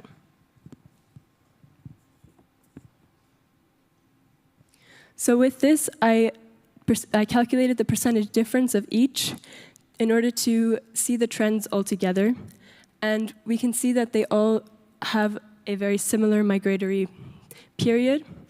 And that in Denmark, we can see that the high percentage difference is because of the shallow areas and warm temperatures, and the low percentage difference for Denmark is because of the deep, no, the opposite, because of the deep depths and the warm temperatures. So from this, we can take that the fish are highly adapted to their environment. They go deeper at dusk and near the end of their migration. They perform vertical migrations, since temperature and depth affect their food supply, buoyancy, their predator encounters. This will cause the fish to vertically migrate, and this will cause a more or less influence from these factors. So climate change is something that is very important when we look at this field, because of the diversification in the area, as well as this will result in competitive exclusion for the sea trout that are native to this environment. So to make a accurate conclusion, the temperature shows the increase in development and digestion, and the depth shows the change in brightness, energy conservation, food preferences. So in total, this shows that to evaluate my process, the sample sizes were very different, so this creates a limitation. However, it corresponds with the literature that I have found, and the timeline is only from 1996 to 2017, and this makes it difficult to make conclusions about the effect of climate change. So something that I would look further into in this project would be to have a narrower temperature back, or to have a longitudinal study, which would allow me to see the exact effects of the climate change. Thank you very much.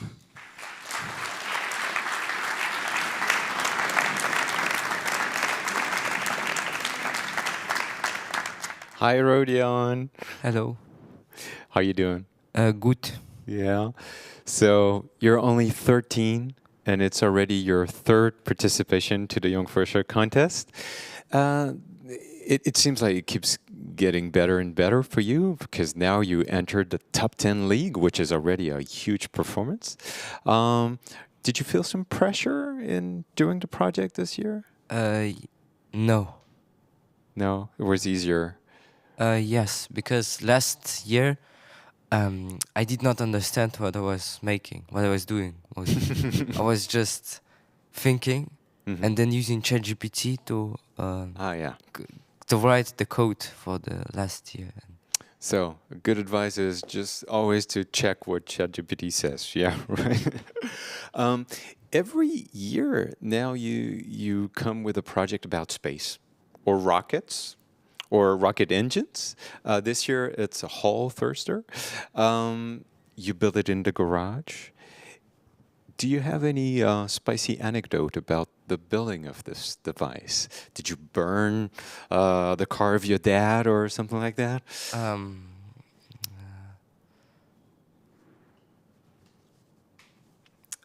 When we were testing the vacuum chamber, I was thinking it would explode and send the glass splinters everywhere. So we were lying down on the floor with my dad with cardboard boxes in the garage, and then nothing happened. Okay. And what did your mom say when she saw you guys lying on the floor? She was at work. Yeah, wise of you. Very good. Now, Guillaume mentioned that all of your projects so far have been related to space. Where does this passion for space come from? I don't know. I just started building the water rockets, and then I started building real rockets. And like 3 years ago, I said to some AI that is it possible to make your own space program at home, and he said no, which was not true. So I wanted to prove that. Very good. Prove AI wrong. Very good. Now, do you have any future projects? Do you want to stay in that field? Do you want to go deeper and further in this field? Yes, I think a next project I might build a rocket engine using super acids. Okay, we can stay curious. Now, I have a question for you because I briefly read your report and I saw the term space mining. And I've heard that some people say that it has a negative connotation because it seems like a bit like you're destroying another planet or exploiting it. What do you think about that? It's space. No one lives there. So, I think most people on Earth don't care if you just mine a random rock in space. Okay. Would you want to be an astronaut? I mean, let's say Elon Musk gives you a one-way ticket to Mars. Would you say yes? No, I want to build rockets, not flying them, because I don't trust myself enough to fly in what I built. Okay, you're building the ships for the others, for the astronaut. That's also very, very safe and wise, yeah. So, third participation, you already have some experience and you see all these other contestants. What would you advise a young scientist out there when he or she starts with a project?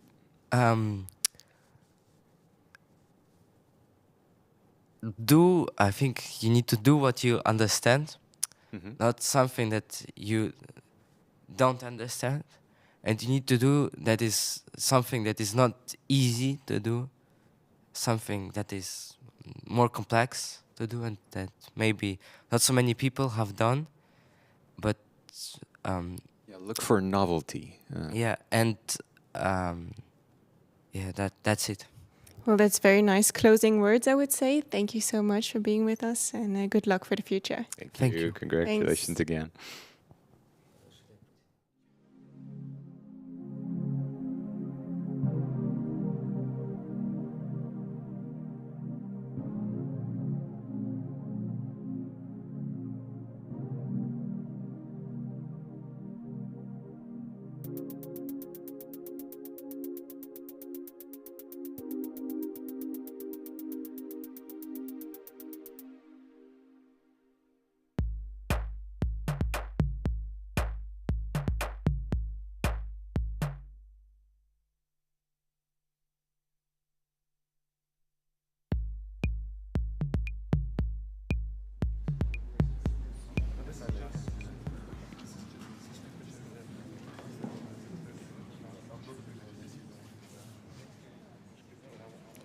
Thank you so much, Frida, for your presentation.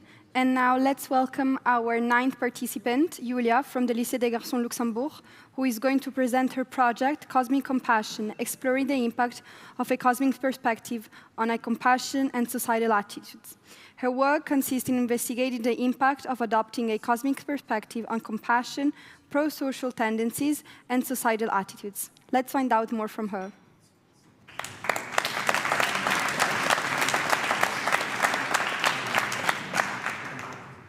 Hello, so today I would like to explore with you the impact of a cosmic perspective on the way we feel towards other human beings, as well as our attitude towards societal issues. And to start, I would like to invite all of you, dear judges, as well as dear participants, to a thought experience. So everybody really understands what I mean when I say a cosmic perspective. It's easier if you close your eyes, but it's how you want. So I would like you to imagine yourself right now, sitting on your chair. And I would like you to zoom out mentally until you see this building from the outside. And then I would like you to zoom out further until you can see the city, the Europe, the whole planet. And then to go even further until you see the whole solar system, the Milky Way, and maybe even the whole universe. And now I'm asking you, how do you feel? Do you feel small and insignificant? Or do you feel connected to the people around you and are in awe of who we are on this planet? This is exactly what I asked myself a few months ago, which is why I chose to explore this impact of this cosmic perspective that it could have on the way we feel towards each other, and if it could maybe even change the way we see societal issues, like, for example, climate change or poverty. Before I started my project, I did a bit of research that has been done before about the impact of this cosmic perspective. And I found studies that found a very positive impact of the cosmic perspective on human feelings, as well as studies that found a very negative impact. But there were also studies that found actually both impacts, which is why I have the hypothesis that a cosmic perspective can have whether a positive impact or a negative impact on the way we feel towards each other. And to explore this hypothesis, I did a study for which I recruited 32 participants among my friends, family, and teachers. And then, in my study design, I randomly assigned all of these people to 2 different groups. One time the experimental group, and one time the control group. Then I let all of the participants, so from both groups, take a questionnaire, which served as a baseline assessment of their compassion levels, as well as their attitude towards societal issues. An example of this questionnaire you can see here.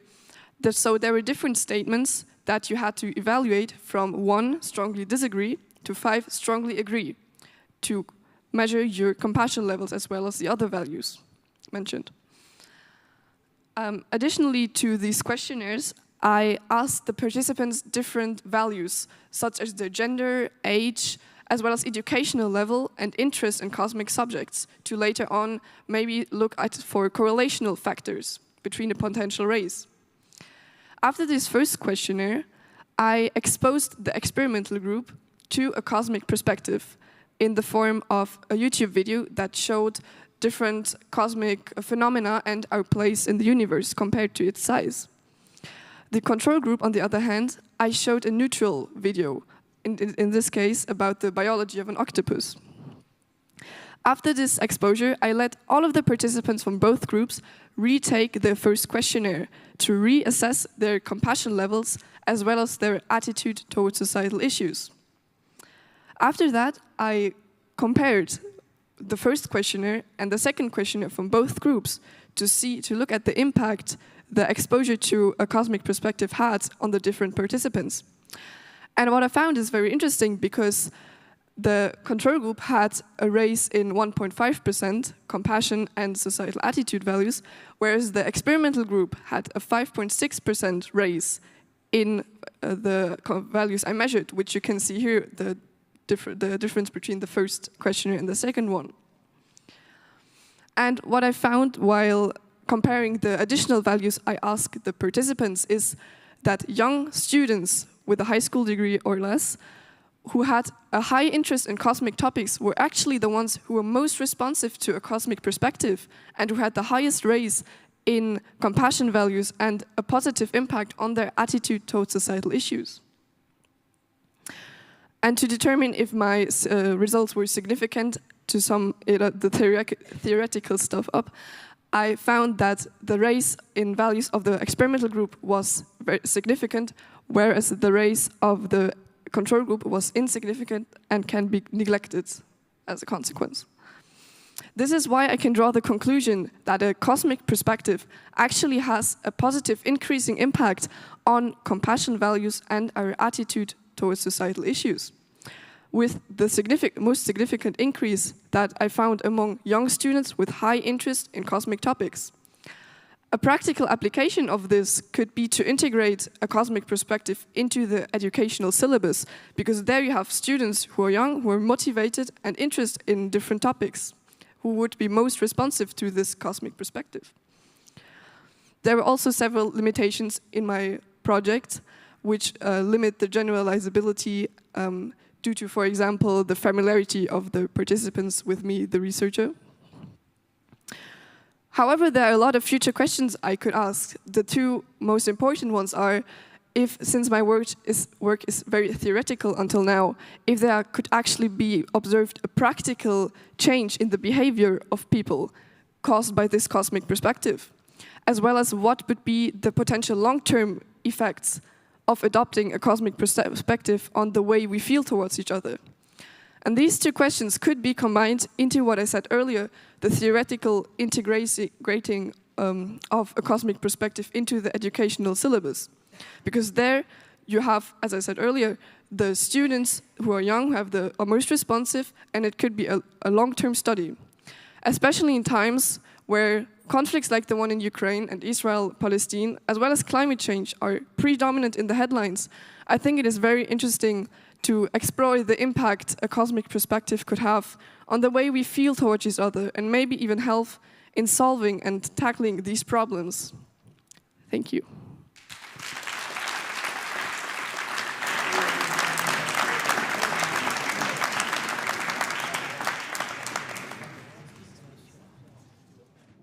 Hello, Frida. Hello. Thank you for joining us. Now, when you entered, you said that you were a little bit nervous before going on stage. How did it go? I think it went okay, but I was very nervous the whole time, so I think this might have affected the way I felt. But I think I managed to say everything I wanted to say, so that was good. Well, we could see you a little bit on the screen, and it seemed that it went very, very well. Don't be too hard on yourself. Now, I was wondering, when I saw all these pictures in your presentation, where did the idea for the project come from? So I always go fishing, fly fishing in Iceland every year. So I've always been seeing these fish and wondering how they always come back to the same places and why they always migrate and what factors could change the way that they do this. Very cool. Now, I don't think fly fishing is considered as a typical hobby for a teenager. Where does this passion come from? It's pretty common in Iceland, and my parents do it a lot. So it's a pretty niche sport, but it's very, very fun to do. So it's considered sport. It's not like chilling a hobby. Yes. Okay. Well, it could be a hobby as well. Mm-hmm. Now, do you have any other hobbies than fly fishing that you could turn maybe into a next project? I do dancing a lot. Oh, so I remember my sister, for example, did a math exploration on the plié to get a perfect plié in ballet. Awesome. And I love that. Yeah. So that was very interesting. So maybe something with the aesthetics of it. It's your first participation this year, and you already made it to the top 10 league, so congratulations. Thank you. Was it as you expected it to be? I mean, this contest? And I think it was more high production than I expected, and everything is really, really nice to look at, and all the projects are very interesting. And yeah, I just didn't expect it to be so much effort put into it, and it's really nice to see that. Mm-hmm. What was the most difficult part of your project while doing it? For me, I had troubles finding data because it's all online. So I had to really search hard to find viable data that would allow me to see like the migratory behaviors. But also I had to make sure that I wasn't making like confirmation or selection bias from this. Of course, that's a challenge a researcher faces. Now, my question would be, do you plan on going a bit further with your project now? Let's assume you would have unlimited resources. How would you take this project further? I would definitely look at the effects that climate change has on the fish because it's something that has to come into like our attention today with like the constant changes that are occurring, and yeah. Very good. And do you plan on doing maybe studies in the future in that field? Maybe not ecology. I'm very interested in like biotechnology and things like that. So I think I would be interested in also conducting projects in that field. But this field is very interesting as well for me. Very good.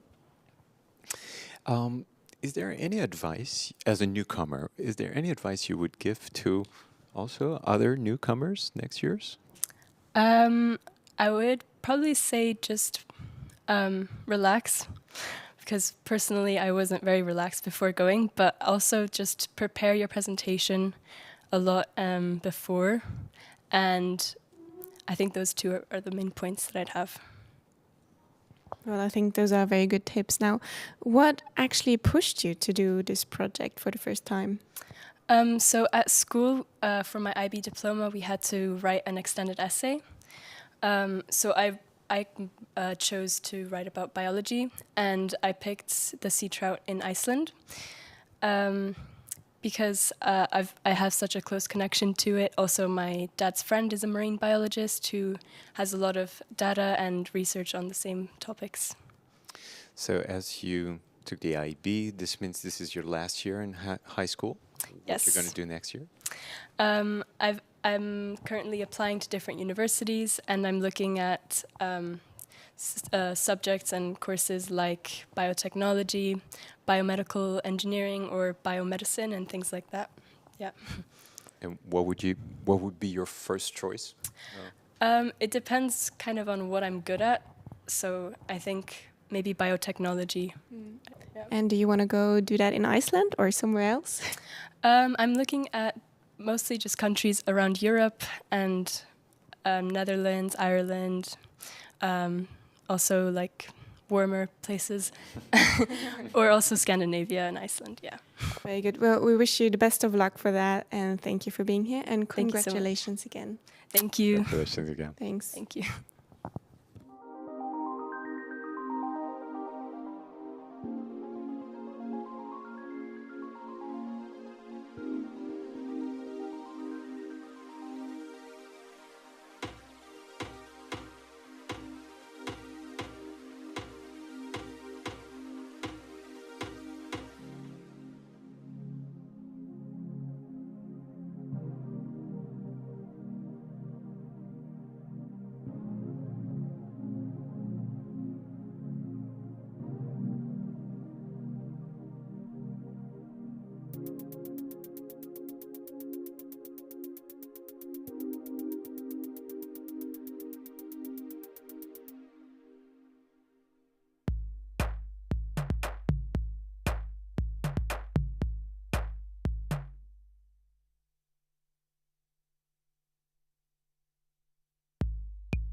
Thank you so much, Julia, for your presentation. And now it's time for our last competitor, Maxime Buck from the Lycée Michel Rodange, Luxembourg, with his project Miras.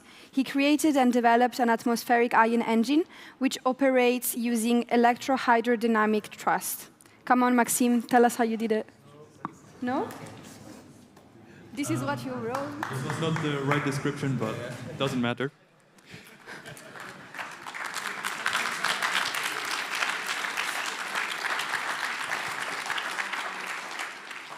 Okay, hello everyone. I'm here to present to you Project Miras. We're going to start with a quick question. I guess most of you have already dreamed that at night some magic creatures come and just clean your house and tidy everything. Well, with my project, I aim to make this a reality. Then instead of using just a regular robot that can't adapt to specific room layouts, I'm using a modular self-assembling robotic system. What are those?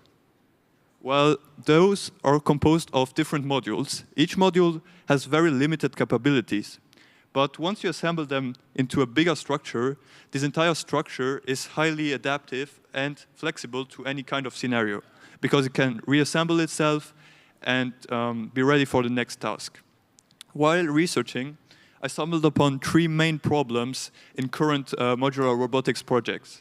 First one being just the size of a module, as they tried to fit every single component inside of them.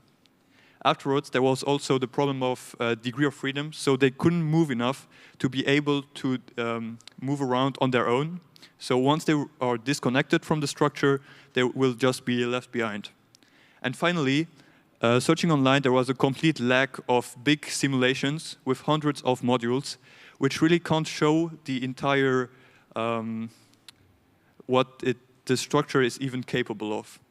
So during my project, I tried to solve those three big issues. This is my own design, inspired by a movie you might know, Big Hero 6. So in the center, you have all of the components, two legs for the movements. The first question was, how do they attach? Well, using electroadhesion with two metal plates and a polymer layer in between, I can create an electrical field that's strong enough to have a viable connection.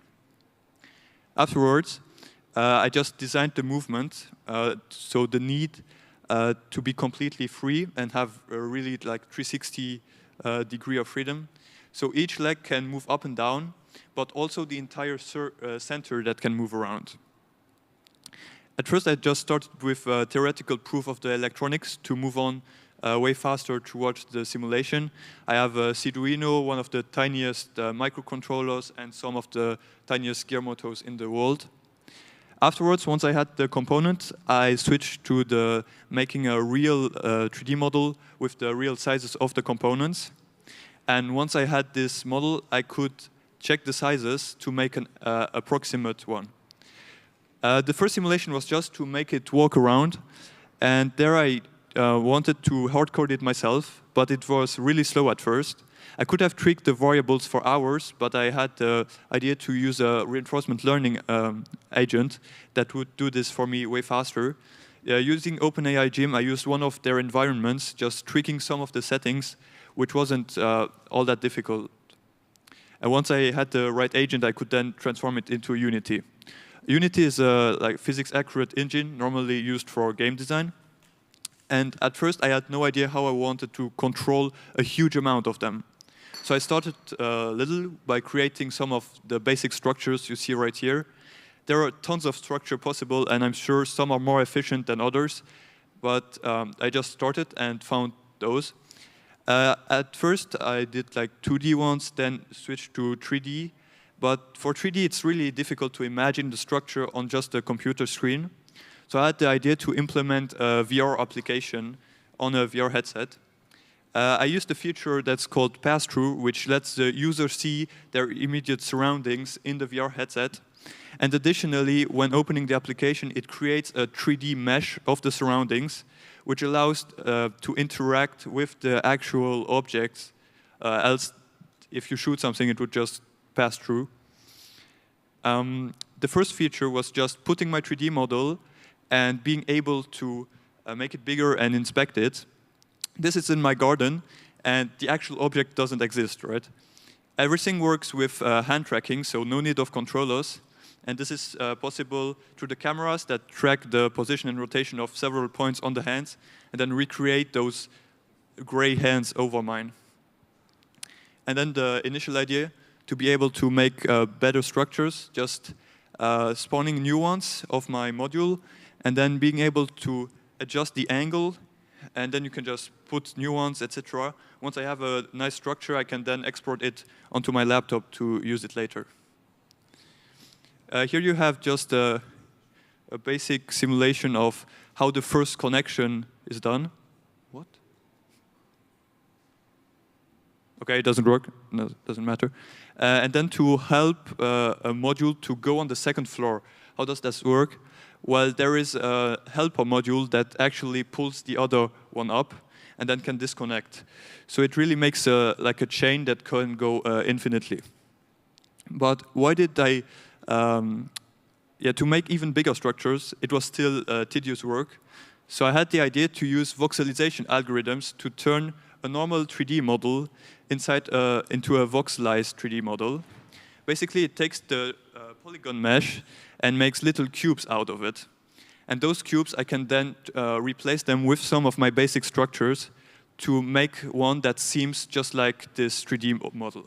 Of course, it's not as accurate, but it's great for having easier control over them. Why did I even choose to do this? Well, first, there was the tidying of rooms, but it's really strong for its high adaptability and flexibility. In comparison to traditional robots, it can adapt to an environment that you can't predict before. I picked 4 of the best examples I could find. So first one, just to stabilize damaged structures like bridges or ruins. So you can have some supports that come in fast and are adaptive to that structure.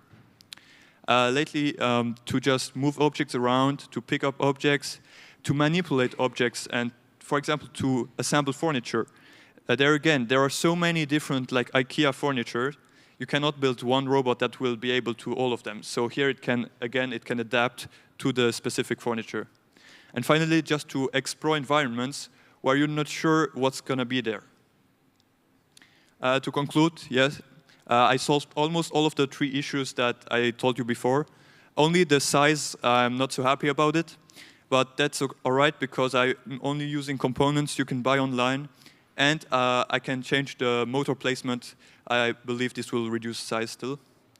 Around tons of applications that could be use cases for this for these systems. Finally, my future plans are just to improve the AI, because right now it's only moving forwards and backwards, and it can't really turn around. And as the center rotation, it could be working to move on planes that are slightly rough. Find more structures. Now with my VR application, this can be done more easily. And the final construction of a module would be really like the ultimate goal, to have a prototype ready. But therefore, I need to check a lot of stuff. Yeah. Thanks for listening.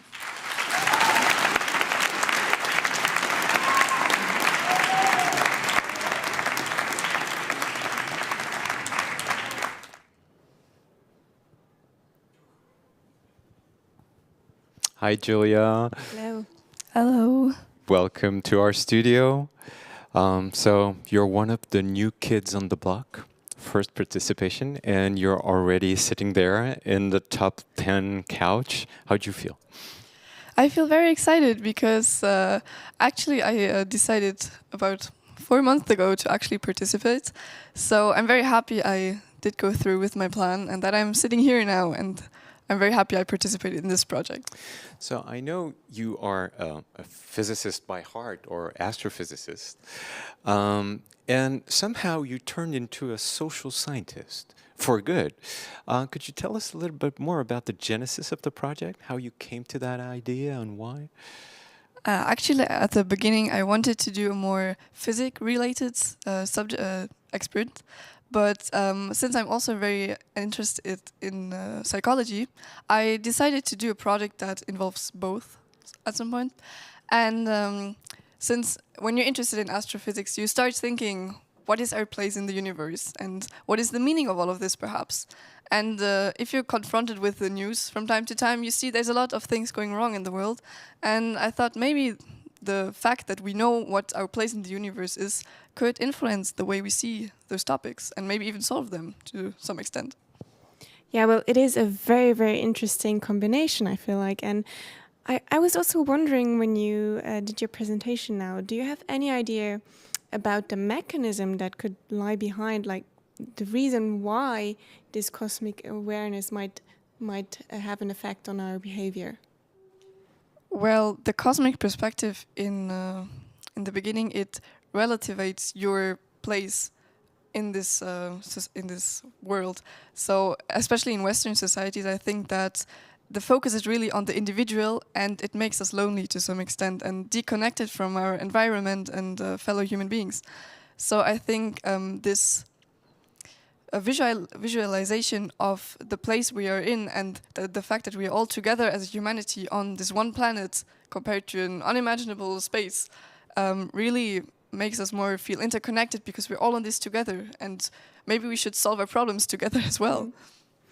Now, do you think there's also a perfect dose of cosmic awareness? Because I've heard about an effect called overview effect that some astronauts experience after being in space and seeing the Earth from space perspective, that makes them feel a bit like, that what we do on Earth actually doesn't matter, and what is the point of everything? And they were more like negative feelings. Have you heard about this effect?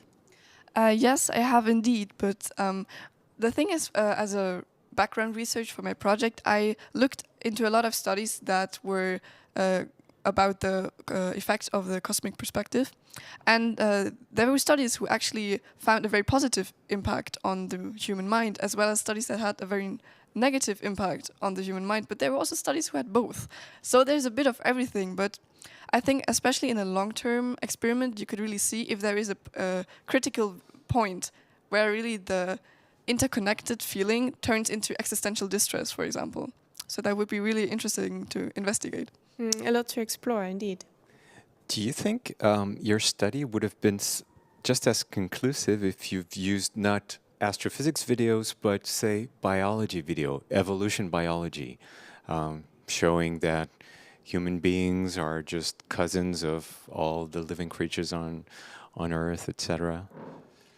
Actually, in the videos I showed the experimental group, to some extent there is the biology factor included, but it's a minor. It's like 1 minute of 20 minutes.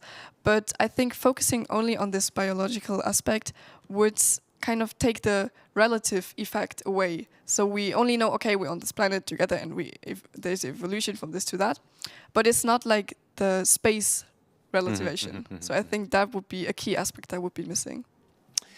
Now it's your last year, right, of high school. What you're going to do next? Well, I'm going to study physics next year in Aachen, in Germany. And later I will decide if I would like to continue into astrophysics or quantum physics, perhaps, but that is not decided yet.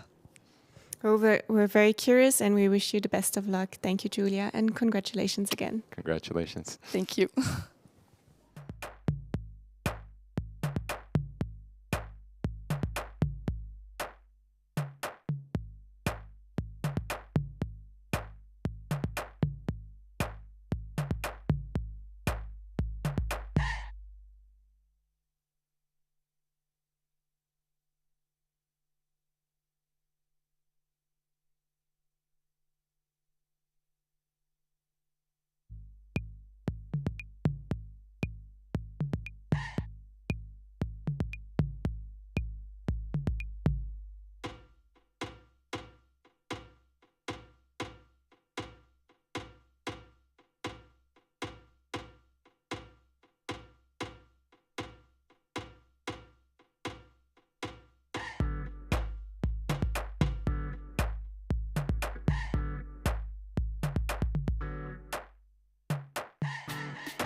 Thank you very much, Maxime, for your presentation. And now we have reached the end of the presentations for today. So stay tuned to find out more about other projects during the open door, which is going to be from 1, and follow the live stream.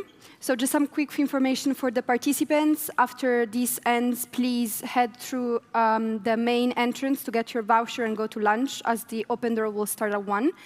And it's my pleasure now to welcome Claudio and the youngsters for some musical interlude, and Junia. They are from the Maison de Jean de Redange, and basically their project is to be able to express and share their feelings and emotion as a group, put words to their troubles in form of texts that are set to song and record. Please join me in welcoming them.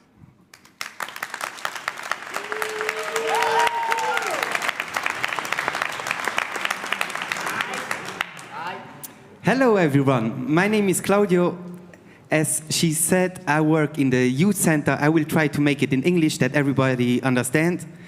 And today we came with the youth center of Redange, with the youngsters here, to present you some songs that we did together. So make some noise for them, please. But before we start, I'm also an educator at work. Yeah, I think you know already. I'm the educator that work also in the youth center, and I do music too, in Luxembourgish, hip-hop in Luxembourgish. And I just want to check if you are still awake here in the room. So, are you still awake? Oof, was not bad, but I think we can do better. Make some noise! This is really good. So I will present you a song from me in Luxembourgish. It's called Fire. So when I say fire, you say fire. Fire! Fire! Fire! Fire! Oh, perfect. And for this, here is a school. Next to this building is a school. And my friend goes there to school with who I rap. And so actually it's spontaneous. He came to perform with me. So make some noise for A, please!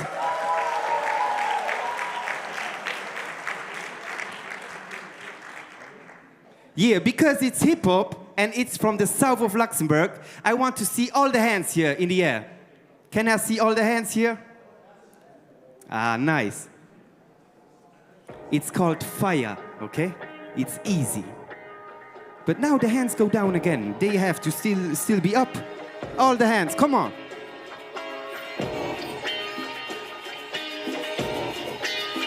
It's easy. Everyone, come on. Yeah. Hey, yo, fire, fire. Fire, fire. Give me fire, fire. Fire, fire. Give me fire, fire.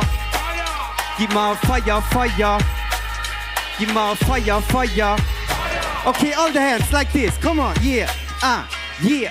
Flamme brandt, hey, jo brandt so wie bei enger Kerz. Gött ma Kraft brandt all Dach, die vor mengem Herz. Gött ma Hoffnung, wann ich gefühl und dass es nicht mehr geht.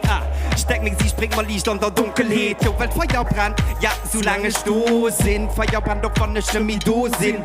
Gött ma Leif, trinken, schwing Seil, gött ma Energie. And now, like this, come on. Gib ma Feuer, Feuer. Fire, fire. Fire, fire.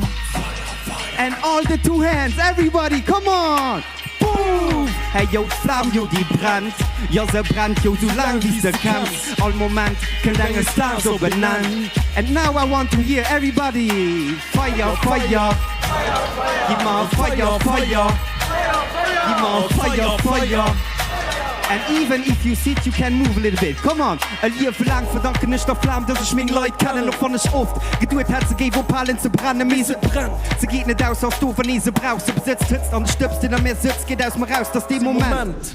Wo ich alles kann rauslosen, lausch da. Lust auf kein Ding, Flamme ausblosen. Man, du musst rausgehen, aus der rausgehen. Probieren zu verstehen und Gefühl am Ding im Bauch gehen. Du spielen am Feuer, weil sie dich so du verbrennst. Vergiss nicht, dass den Feuer nicht macht, Feuer bekämpft. Aber Luft da fehlt, dann passt das Feuer nicht aus. Kriegt verlieren nicht den Boden, um dem du stehst und dass du ihm ausstickst. Das hier abläuft, das sie naschen. Als Feuer bis am Gang sich zu verbreiten, das ist schwer zu löschen. Weil kein Tag vergeht, wo ich da Gefühl nicht empfangen. Sie lesen mich, erkennen mich vorne, verbrennen, verbonnen, aus dem Brennen, heu Bonnen noch vorne, ich verspanne, sie brennt.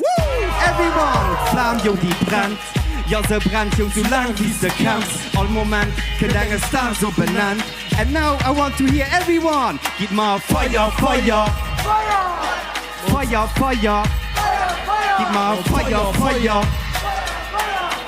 And now I want you to make a lot of noise for all the participants from the event. Make some noise, come on! And now, last time, all the two hands.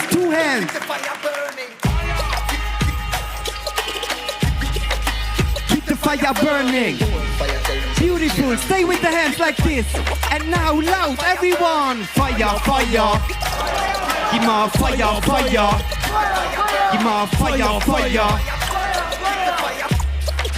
Keep the fire burning. Thank you, everyone. Thank you. Fire burn. Make some noise for my man. Hey, yeah. Fire burn. That was really nice. But now it gets even more nice for me personally. I'm really nervous for this moment. And we have 4 youngsters of the youth center that are here that want to present also a song for you. It's one of them. He cannot be here today. His name is Delson. His rapper name is Kamsko. So make some noise for Kamsko, please. Kamsko, Dangri. I want to present to you Prasko, Tisho, and Blade. Yeah.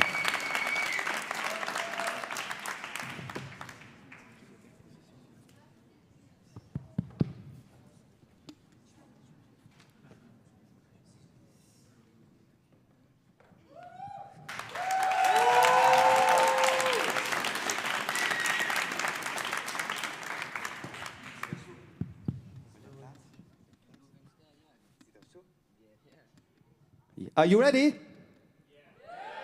Yeah.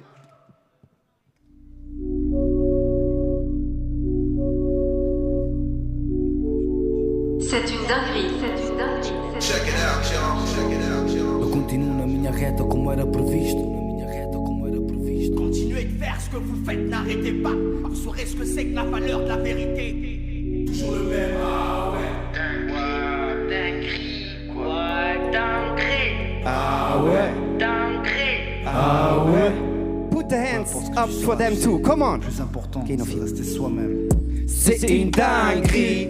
Tout ce que je vois, j'ai dû prendre des choix pour changer de voix. Écoute ma voix. Qui a confiance en soi, qui raconte de moi.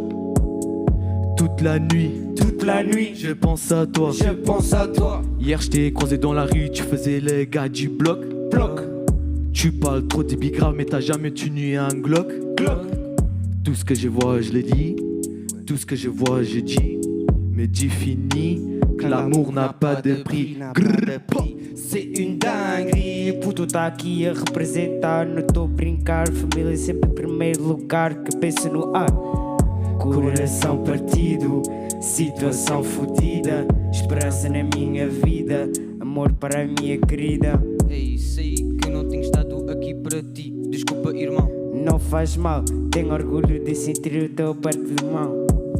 C'est une dinguerie. Mas foste tu que tiraste do chão. C'est une dinguerie. Tô preparado para a ação. Come on, make some noise here. Yeah. Yeah.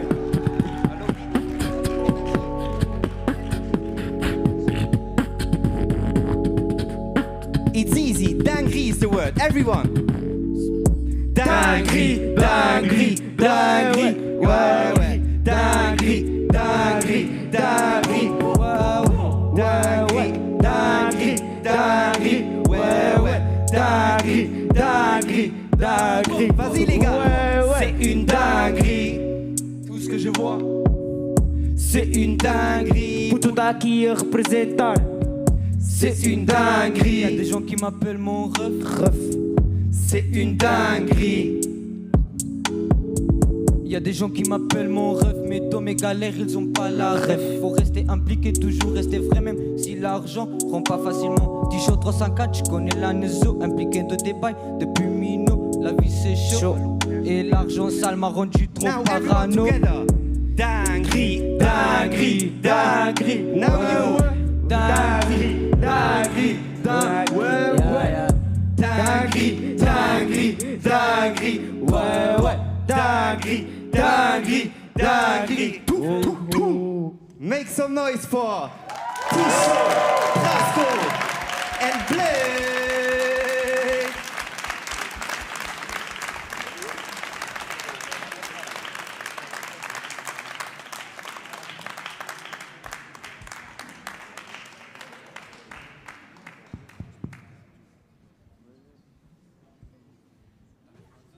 And now to close the show, we have another singer from the youth center. Is a big woman, big girl, and I want to make a lot of noise for Junia, please.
Ich gesehen, dass ich nicht der Fehler sind.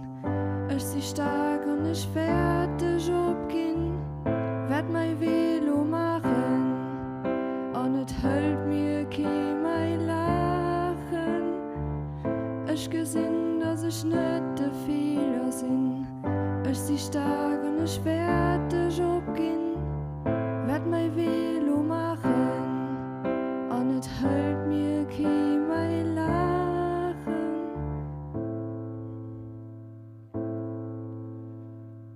Ich war immer für dich da, auf wo bist du lo? Hoffe nicht verletzt dich, wie auch mich. Schon dich für mich abgehen, und Gedanken, dass ich für mich abstehen. War mir immer warm und eng im Arm. Ich gesehen, dass ich nicht der Fehler sind. Ich sie stark und ich fertig abgehen. Werd mein Velo machen und es hält mir kein mein Lachen. Ich gesehen, dass ich nicht der Fehler sind. Ich sie stark und ich fertig abgehen. Werd mein Velo machen und es hält mir kein mein Lachen. Ich gesehen, dass ich nicht der Fehler sind. Ich sie stark und ich fertig abgehen. Werd mein Velo machen und es hält mir kein mein Lachen.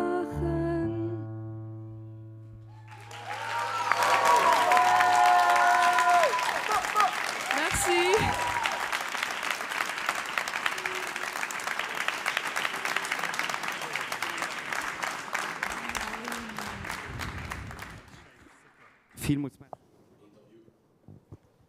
Hello, Maxim. How are you doing now after your performance on stage? I'm feeling all right, thank you. Did you feel like it went well? Yes, no, absolutely. Everything was fine. No difficult questions. Very good. We're not going to give you any difficult questions either. One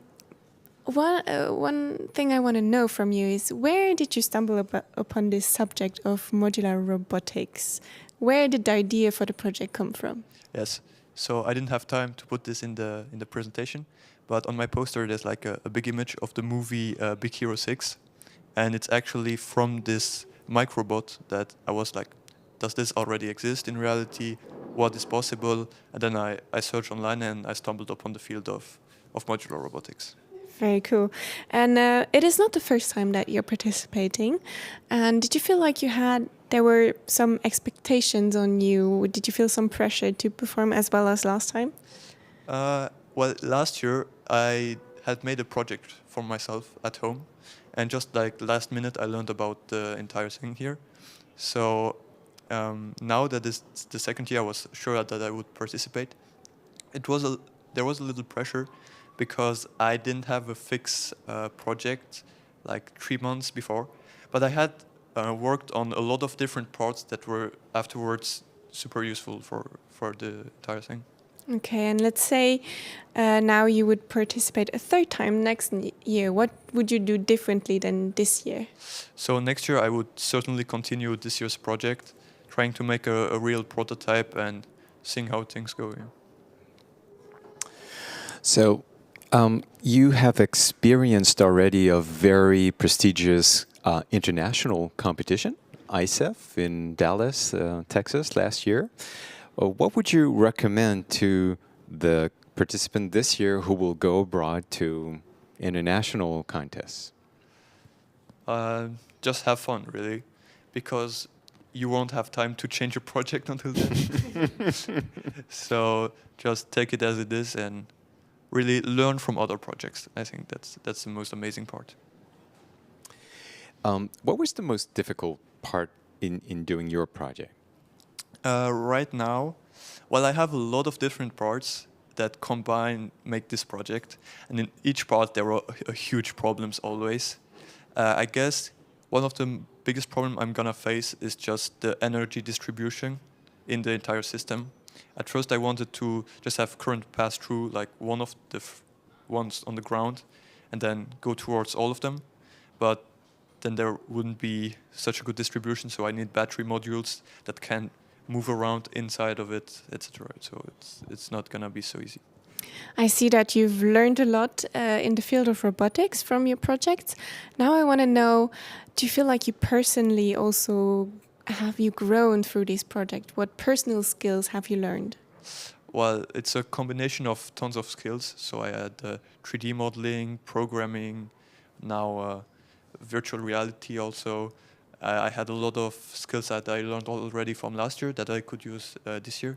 But main focus was on electronics and robotics. I had no idea about, but I participated in the CanSat competition last year, where you shoot a little can that's a mini satellite inside like 1 kilometer with a rocket. So there I learned a lot about microchips and. Very good. And any soft skills that you acquired, like for example presentations, because you did really well? I did a lot of presentations in my lifetime already, thanks to school, other activities. So yeah, that's a skill I can use also here. Very good. And now you did the projects on yourself. Could you envision doing it in collaborations with other people? Yes, I could imagine if it was people like Shashimia, which are amazing participants, but they would have to be as motivated as me. And if I don't feel that they're as motivated, it's gonna be hard. So. Do you already know what you want to do after high school? The problem is I've got so many interests that I'm not sure. I need to cut down so much that for now I'm just not deciding yet. Mm-hmm. But for sure you will participate next year, right, to the contest? I hope, yeah. And do you already have an idea? Well, as I said before, just continuing this project, trying to build the first prototype, and more simulations and even more structures, because I'm sure there are more efficient ones. Do you have any tips for people that think about participating and are not sure yet? What would you tell them? Well, you have to go through the entire thing. So if you start, then you will have to make the report, the presentation, and the poster. So you really need to be sure about it. But it's really fun and amazing once you're here. Very good. Well, thank you very much. Thank you. And congratulations. Thank you.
Moin alle Guten. Moin. Die sind bislo die größte Gruppe, die wir hier interviewen. Kann die ihr alle Guten? Ja. Wo kann der ihr? Vom Jugendhaus Freude. Die sind alle von da, okay, super. Wie war es für ihr, auf der großen Bühne zu stehen? War ihr nervös? Bon, ich persönlich war nicht nervös, aber ja, das ist aber gegangen. Und die anderen? Ich war schon nervös, weil wir sind zwar schon öfters aufgetreten, mir aber noch nie so wirklich ganz allein. Und plus war es mit den Spotten und so, das war ungewöhnlich, hab's schon nicht so erlebt. Wie war das Publikum dann? Le public, ouais, je trouve qu'ils étaient là, ils étaient présents. Ils nous ont oh, bordel de merde. Pardon. Ils nous ont donné de la motivation pour nous et du coup ça m'a motivé. C'est pour ça que je suis allé un peu en avant. J'ai montré qu'on était là aussi, quoi. Good. Oder schon also sie da gewinnt, so Auftritte zu machen oder war das nur die erste Kehr für euch? Für mich, für uns drei in Grund war schon die zweite Kehr und ich fand, dass für eine zweite Kehr mehr gut Schein tun. Ich fand noch. Definitiv. Wie hast du mal dir gesehen? Ich war schon öfter so bei einer Bühnenweg, so noch nie ganz allein. Aber schon noch, meine Eltern sind alle zwei Musiker und ich bin damit aufgewachsen. Und dann war ich auch immer an einer Musikschule und habe öfters Auftritte so gehabt. Okay. Also ich mich mit Begleitmusik, seitdem ich klein bin, auch spiele seit 10 Jahren Piano. Und war die zweite, wo ich auf der Bühne stand. Und das war aber wirklich, also ich war mega nervös. Du hast ja tiptop gemacht und ich meine, die Leute haben noch appréciiert, was du gewesen hast. Hast du das Lied auch selber komponiert? Ja. Ganz lang? Ja, mein Piano begleitet. Ja, du spielst Piano und ich habe gedacht, einmal dann hat bestimmt alles von viel bis heute selber gemacht. Wie hast du mit den anderen? Hat er Hilfe? Ja, weil ich hatte noch nie einen Text selber geschrieben. Und ich hatte noch nie selber einen Text geschrieben. Und dann wie ich einfach Hilfe brauche für sie zwei, dass ich meinen Text einfach besser machen. Also weil ich geschrieben habe, war besser, war gut, aber sie mit ihnen Hilfe war noch besser. Okay, das hast du gelernt von denen, das ist super. Ja. Ja, also ich habe ein Cover gemacht von Billie Eilish, ich weiß nicht, ob der erwähnt wurde oder nicht. Aber ich habe Billie Eilish einfach gerne für eine Stadt gemacht und ich habe ziemlich spontan gefragt, du fährst nicht wirklich Zeit, das zu machen. Okay, mais super, du hast aber super rübergebracht und interpretiert und ob Dinge dabei ist. Merci. J'ai un klein province pour les rappeurs. Vous avez rappé en français. Est-ce que, enfin, surtout toi, vous, c'était en italien. C'était en portugais. En italien, portugais. Alors, quand vous rappez, est-ce que vous rappez aussi en luxembourgeois et est-ce que du coup le flow est différent en fonction de la langue? Si je peux prendre mon côté de choses, c'est que moi je trouve que plus le rap français c'est plus amélioré que le rap luxembourgeois, mais c'est un peu la même chose, sauf que le style c'est un peu différent, quoi. C'est par exemple si vous avez entendu le monsieur qui a rappé Fire, c'est monsieur BC1, lui il a rappé en luxembourgeois par exemple, et là vous voyez que c'est deux différentes de manières de style de rap et de rap, quoi. Alors j'ai encore une petite question à la Proust. Chacun, est-ce que vous pourriez nous dire votre artiste préféré, votre modèle? Alors ce serait qui pour toi? Gut froh, also ich inspiriere mich von vielen Sänger und Rapper auch, weil ich rappe noch gern, hörst du. Aber so wirklich Lieblingssänger habe ich nicht so. Das ist einfach vieles so, was ich da Viel Leid, ja, und löscht. Mein Lieblingssänger ist den Andrea Bocelli. Ja. Du? Bon, mein Umfang, ich inspiriere mich auch von der Pur, nicht nur einen. Weil ich Umfang schreibe noch auf Französisch, Portugiesisch und noch auf Englisch. Dafür schlaust du immer englische Lieder, französische und portugiesische Lieder, weil dann kriegst du die Inspiration. Pour moi, de mon côté, mon rappeur préféré, c'est pas un français, ni un luxembourgeois, ni un allemand. Ça reste le côté portugais. Il s'appelle Piruka. Et du coup, voilà. Mais dans le côté français, c'est plus côté Kobalade, Zola et voilà, c'est les rappeurs que j'aime le plus, qui m'inspire le plus et voilà, du coup, voilà. Bon, mein Lieblingsrapper ist Kobalade, mir war mal so, mein Mama-Spruch in das Portugies, das Peruca wie so, das mein Inspiration, weil ich auch Portugies singen und dann, voilà. Super. Vielmals merci. Viele Artisten, die ich noch nicht kennen, haben selbst zu dienen.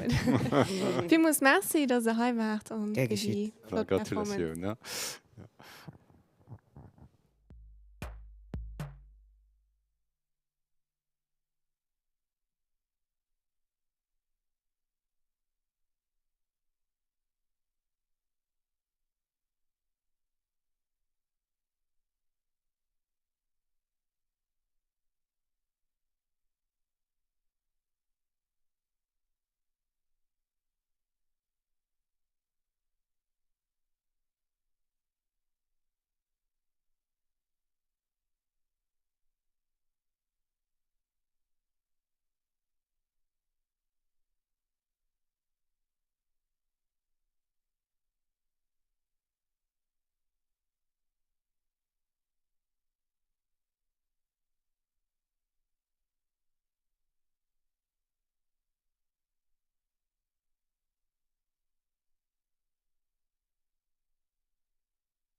Hi everyone, so we are here today with Arnit, Lucas and Hubert from Athénée, and today they're gonna tell us a bit about their project. So who would like to start? Maybe Arnit? Yeah. So what our project is, it's basically a liquid crystal-based security system. And a lot of you might not know what liquid crystals actually are. And liquid crystals are basically a state of matter between the liquid phase and the solid phase. And it's a material that can flow, but also has alignment and has unique properties such that every liquid crystal is solely unique to itself and only itself.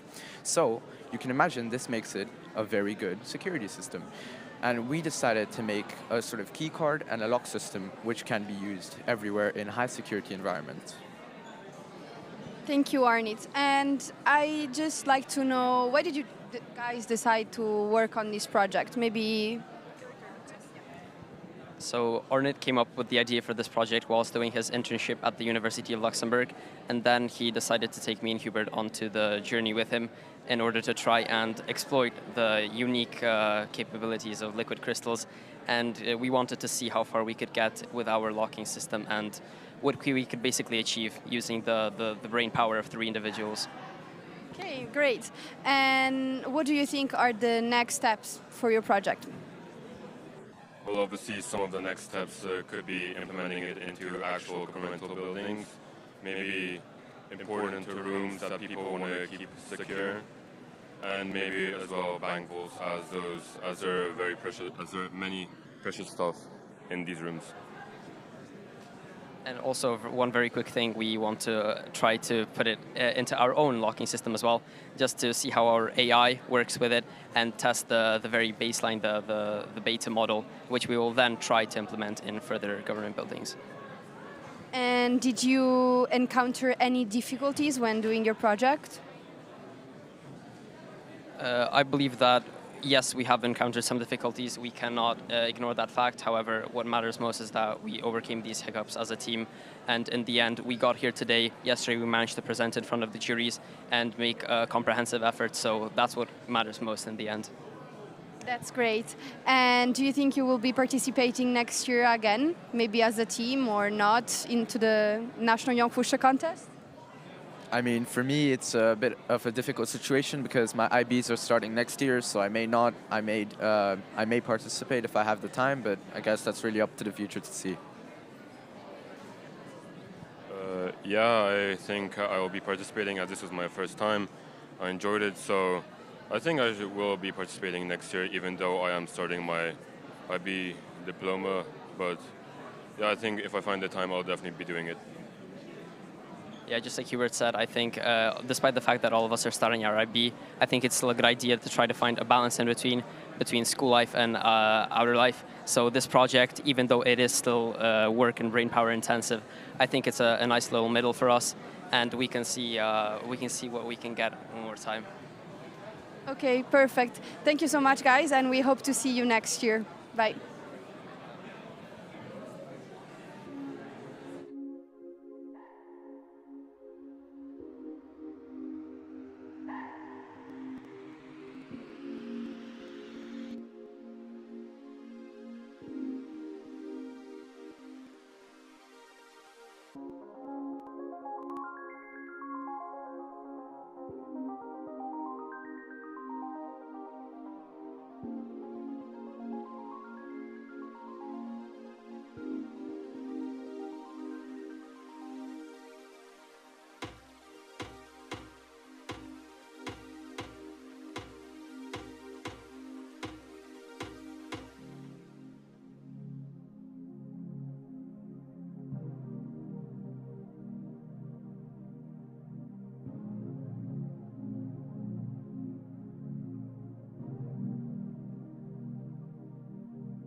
So we are now here with another project. So can you tell us a bit about yourself? Yeah, my name is Raquel. I just turned 18 and I'm very, very passionate about astronomy. So this is why I have this stand here with my telescope that I've built. I'm a person who aspires to become an astronaut, and when I learned about telescopes, I also found out that they can be very expensive. So when I joined my school's astronomy club, I was finally able to build one, and this is it. Perfect, that's great. And can you tell us a bit about your project? Yeah, so this is what I've built. It's a refracted telescope. It's used with lenses. And in my project paper, I also explore what you should pay attention to before making observations with a telescope and also during. So here you can see a little, I was able to observe Mars, Jupiter, and the moon with it. And then I also talk about the constellations. We can help you find the planets in the sky. So it's Wow, that's really cool. And did you encounter any difficulties during your project? And was it hard working alone? Would you, Well, so alone, it was pretty fine. I felt pretty comfortable, and I made some cool discoveries. For example, you should pay attention to the weather forecast before making observations. One difficulty that I had was with my tripod because my telescope is a little heavy for it. So I plan on making a more robust setup. And would you like to bring this project further, like investigate this topic more? Yes, definitely. I thought about creating an adapter for your phone because when you normally take pictures, your hand shakes a lot. So I wanted to create an adapter to put your phone there, so astrophotography could be easier. Okay, that's great. And so, what are your next steps? Do you think you will be participating next year as well? Yeah, I really hope I will. I have some ideas which I won't share now, but I'll develop them and definitely come. So we hope to see you again next year, and all the best of luck.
Hi everyone, so we are back here with another project. And so can you please introduce yourself? Hello, my name is Khushba Mustafa. And I'm Lexine. We also have a third member. She's not here today, but her name is Noor. And she had to go for a family emergency, but she says hi. Okay, that's good. And can you guys please tell me a bit about your project? So our project is about the effect of secondhand smoke on plant growth. Also phytohormone intervention. So basically, the whole project is about the effect of smoking on plants, and we kind of found out that it actually reduces plants' growth rate. But we also wanted to try and see a possible solution, and that's where the phytohormones come in. That's basically chemicals the plants make, and supposedly supposed to help reverse the damage. Yeah. Okay, that's really cool. And did you guys encounter any difficulties during your project? The main difficulty was our chemicals didn't arrive at the time, so our project didn't complete late. So yeah, this part was the difficult part to get the chemicals. I get it. And if you guys had any advice for anyone that wants to participate next year to the national contest, what would you say? I would say don't leave everything to last minute, because that's what we did, and then we started having problems with the chemicals and everything, and then we kind of had to rush everything in the end. But if you really want to do a science project, try to start on time, start early, think about it, and then go step by step, not rushing it. Yeah, that's all I would say. Yeah. And so do you think you will be participating next year again? Of course, we are going to participate next year also, and we are going to continue our projects. Okay, and what about you? Yes, I think we would, because we were given feedback on everything we did, and we hope to make it better next year with a much more relaxed space. Yeah. Okay, perfect. So we hope to see you again next year, and yeah.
So we are now here with Sasha.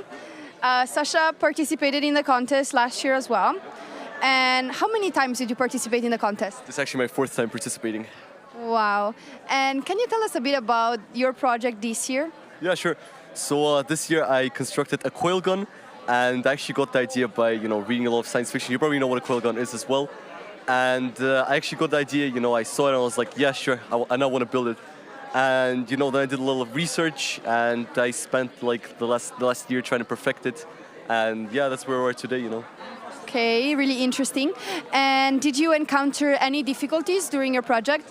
Oh yeah, like many difficulties, because for example, I had this function over here, and I was trying to figure out the approximate velocity at which the projectile would exit from the barrel itself, and I had like a lot of problem with the calculation, and a lot of problems with wrapping the coils. It was an entire learning curve. So yeah, I had a lot of problems. I encountered a lot of problems. Yeah. Okay, I get it. And as a recurring participant to the contest, do you have any advice for like anyone that wants to take part in the contest next year, maybe? Sure, don't procrastinate. I guess that's the best advice I could give all of you. Because if you procrastinate, then you'll eventually find yourself, doing everything last moment, and your project won't be as good as it could have been at the beginning. Okay, and do you think you will be participating for the 5th time next year? Yeah, 5th time's the charm, as they say. So yeah, I'm going to participate, and probably I'm either going to improve this one or I'm going to pursue another project. Thank you so much, Sasha. And let's now hop to the next project.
So we are now here with Shireen. She participated in the contest last year as well.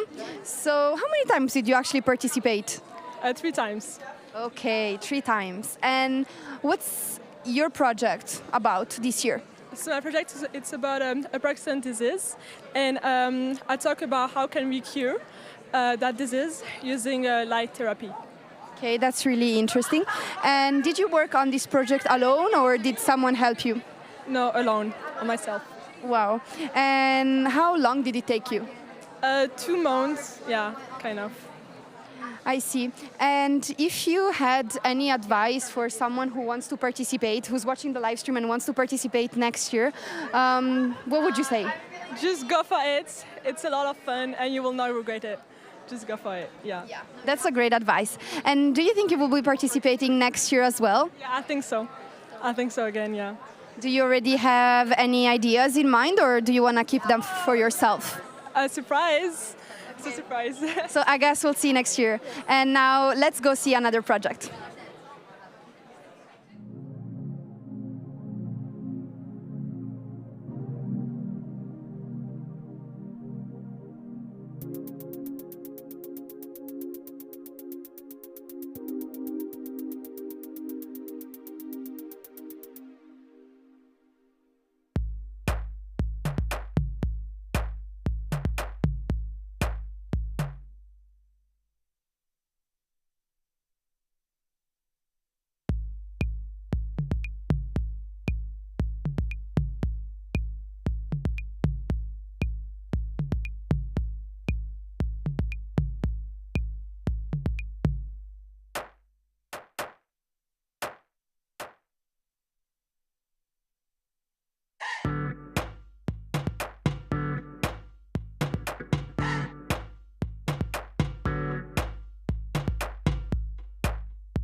So we are now here with another participant. Can you please introduce yourself? Hello, I am Isabella Stanton Williams. I'm 14 years old. Which school do you come from? St. George's International School.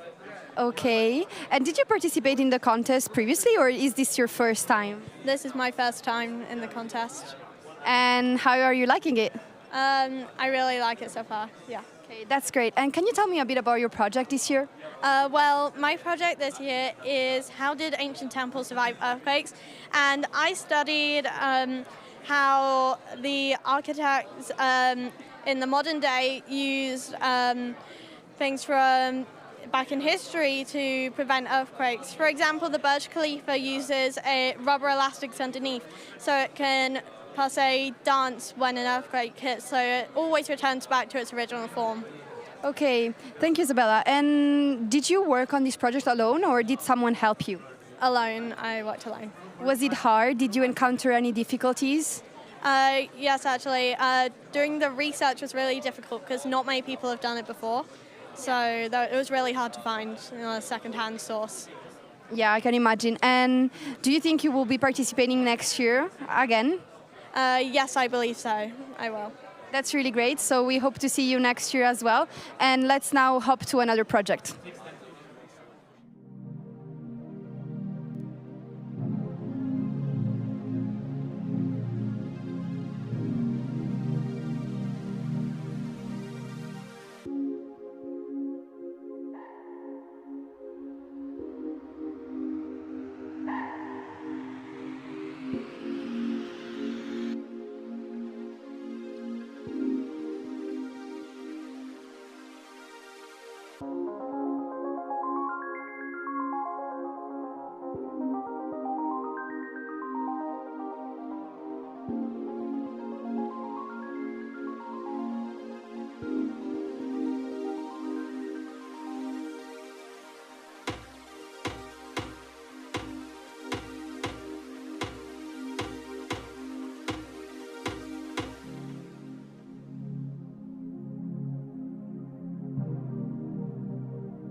So we are now here with another project.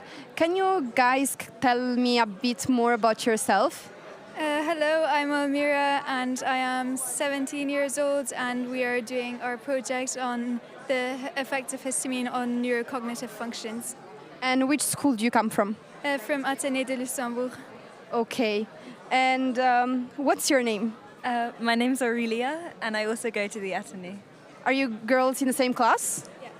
Okay. And what's your project about? Can you tell me a bit more about your project? Okay, so our project was to discover the effects of histamine on neurocognitive function, so on our brain functions. We originally thought that we were going to just set out to find whether histamine intolerance has an effect on ADHD. It does, it turns out. But then when we were researching, we also now think that histamine may play a very important role in Alzheimer's and Parkinson's, so neurodegenerative diseases. And we think that if we look into the homeostasis of histamine, we could maybe find treatment for Alzheimer's disease. Okay. And how did you get the idea of working on this project? Basically, we both have ADHD, and we were talking to quite a lot of people who also have it, and a lot of people seem to present with the same symptoms that correlate with histamine intolerance, and that was like our starting point of this research project. And we went from there doing more research, and the more research we did, the more we found out its effects on the brain that were actually like worth looking at. I see. And how long did it take you to come up with this project, you know, like fully develop it, everything? Well, Almira originally wanted to just focus on histamine intolerance. I wanted to do something on neurodegenerative diseases, but we wanted to do it together. And then we thought also histamine and ADHD. So the topic, I wouldn't say that long. The project in itself, I think we left it quite last minute. So we spent about a week just doing it every day and like all night. So quite a while, but then at the same time, you know, not that long maybe compared to some others. Yeah, so maybe a bit overwhelming. And do you have any advice for someone that wants to participate in the contest next year, maybe that's now watching the live stream?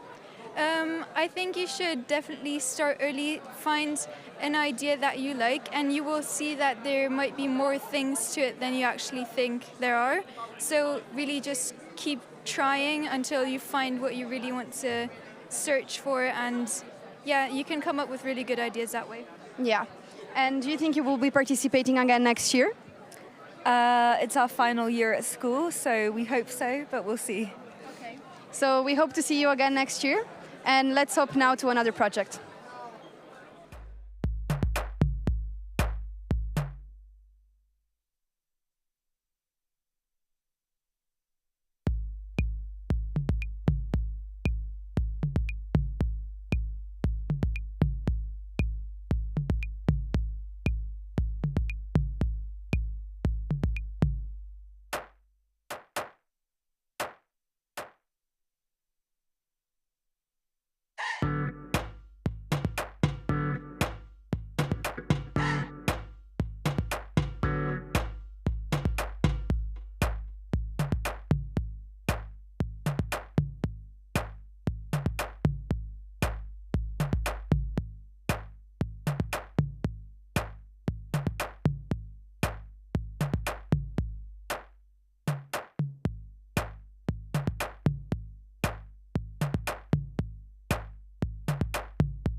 So we are now here with another project, Allergy Scan, which the jury was really impressed by, and I must say it is a really cool project.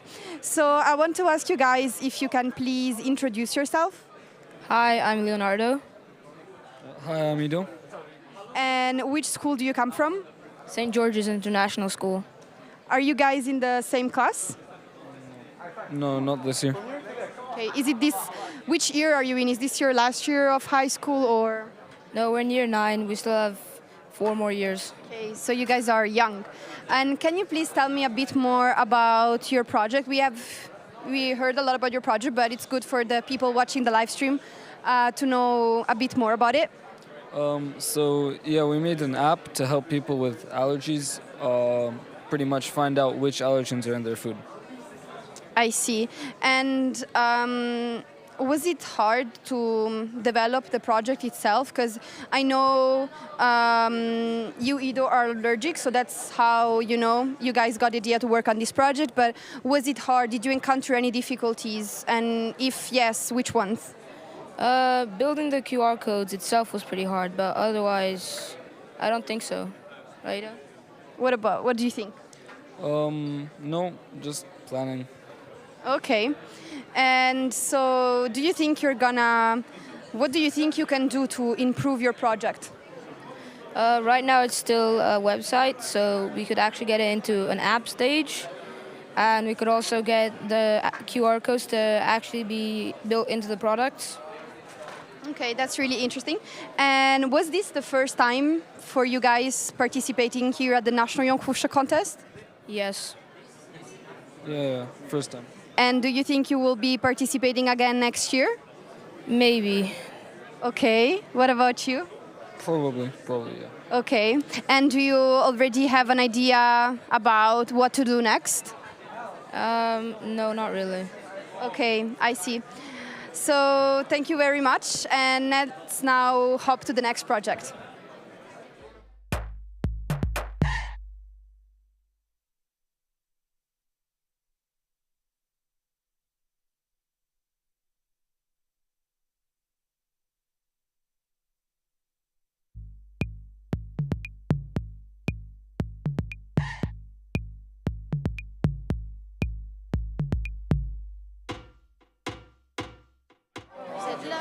Okay.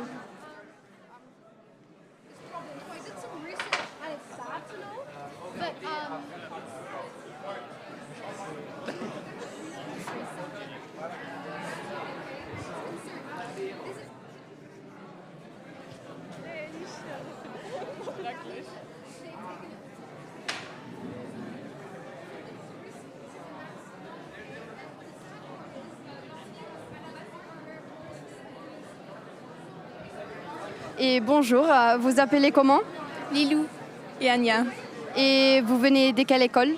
Lycée Aline Meyrich. Aussi lycée Aline Meyrich. Et vous êtes dans la même classe? Oui. Et c'est la première fois que vous participez au concours national de sciences? On n'y participe pas, on est juste des visiteurs. Ah ok, parfait, bon. Et alors, est-ce que vous avez, par hasard, vous avez déjà vu quelques projets ici? Oui, sur la bioluminescence, sur des voitures qui fonctionnent à partir de l'air et encore beaucoup d'autres. Oui, c'est très impressionnant. Et vous avez quel âge? 16 ans. 17. 17, ok. Est-ce que vous pensez que l'année prochaine, par hasard, vous allez participer aussi? Peut-être si on a une bonne idée, qui sait. Oui, voilà, c'est l'idée qui manque, mais sinon, ce serait chouette. Ok. Et bon, merci. Et oui. Ok.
So we are now here with some other visitors that came to the open doors.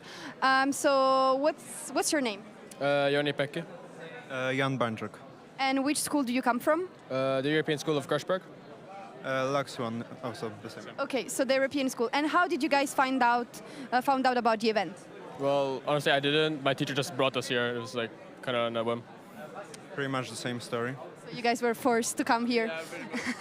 And did you have the chance already to see some projects? Yeah, I saw some. One was very interesting. I think you might have seen it down the hall. It was like creating wind by ripping ions from air molecules. That was very interesting. Also some interesting stuff, also down the hall, but this time about a hovercraft. Okay, that's, yeah, I know. I saw these projects and I also think they're really interesting. And did you guys ever participate in the National Jonk Fuerscher contest? Oh, no, never. Nope. And are you passionate about science? Do you think that maybe next year you guys will be participating? No. Maybe. We hope to see you there. And let's now go see other participants.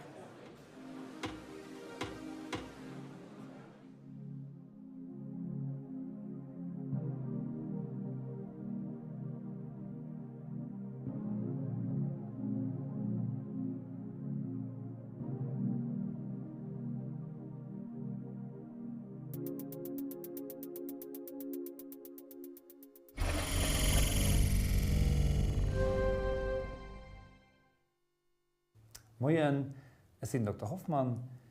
Ich habe in mit dem Jan Baden in Braille-Converter-System developiert für Jonk Fuerscher. Sie sind halt Urologe, arbeiten noch an der Recherche, in der Immunologie. Was wichtig ist in der Recherche, ist, dass die muss anders denken. Die sollte crazy sein, zieh out of the box.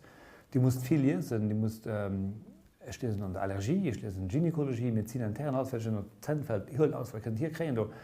Das ist eine Flotrecherche. Die Flot leidet auch so dran, weil ich nicht versuche, dass der Sascha Slohai bei mir Novent, den das geholfen hat, auch als System zu validieren. Und ich meine, Sascha kann also eine ganz gute Message geben, was an das geschieht, das auch viel Blatt leid.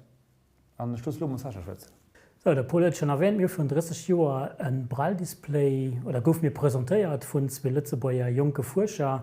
Und das war schon eine Innovation. Es gouf natürlich international schon die Bemühungen für eine Braille-Zeile zu entwickeln. Heute ist das speziell von einer Braille-Zeile. Natürlich damals hat man so kleine Modul mit 6 Punkten. Heute haben wir da 80 an der Majorität. Und gibt sogar auch Braille-Zeilen, die 4-5 Zeilen mit denen haben, die auch sogar grafische Darstellungen haben. Das ist also alles weiterentwickelt gehen. Und da sind wir auch schon beim Punkt, die letzten 30 Jahre ist ganz viel an der Forschung geschieht. Für uns, also für mich, wie eine blinde Person, hat dadurch natürlich enorm profitiert. Wir haben heute Hilfsmittel, die eisenautonom leben, ermöglichen Braillezeilen, das Möglichkeit, Computer zu lesen. Die Sprache, es gab Leser, alles 4, was wir Computer fanden. Voice-over iPhone oder auch Talks Google, Handy oder wo auch immer, die geben als Möglichkeiten für autonom mit dem Handy zu schaffen, Bankoperationen zu machen, alles Sachen, die durch die Forschung entwickelt sind. Dann kann ich noch davon schwätzen, von den Luten, die piepsen, das alles zurückzuführen auf Leute, die irgendwann keine Idee hatten, die geforscht haben, die recherchiert haben und die es entwickelt haben. Und das ist das, was heute flott ist. Und dafür darf wir noch nicht abhalten, weil es geht immer weiter. Wir brauchen immer noch neue Hilfsmittel, neue Innovationen für unseren Weg können zu gehen. Ich benutze seit 17 Jahren blinde Feierhund. Ich bin also wieder vorgestellt, ob es da noch möglich wäre, für irgendwann ein Jahr sozusagen einen blinden Feierroboter zu entwickeln. Wir sind gespannt, ob es Cybermolly irgendwann ein Jahr da gibt. Vielleicht ist ja von den Lützebäuer Novus-Forscher bereit, für ein Jahr zu gucken, ob es eine Feiermaschine gibt, die uns dann den Weg weist, wo man dann nicht mehr den weißen Bengel rausholen muss. Apotten auftasten, bevor wir unseren Weg finden. Wer weiß, was da alles geschieht. Forschung ist wichtig, bleibt dran, weil sie hilft, viele Leute weiterzukommen, an einer besseren Welt zu kreieren. Aber wie der Paul auch schon gesagt hat, freidenken, open denken, also sich etwas trauen. Bonjour alle Guten, wir sind Geschwister Bob und Julian Zotti. Wir haben für 3 oder 4 Jahre mit unseren Drohnen beim Konkurs Jonk Fuerscher mitgemacht und haben ganz viele flotte Erfahrungen gemacht. Ja, ich meine, flotte Erfahrung ist das Wichtigste bei dem Konkurs, und auch eben Leute kennenlernen, die hoffentlich noch langweilig begleiten. Wir wünschen euch an dem Sinne ganz viel Glück, Frieden und Erfolg beim Konkurs Jonk Fuerscher 2021.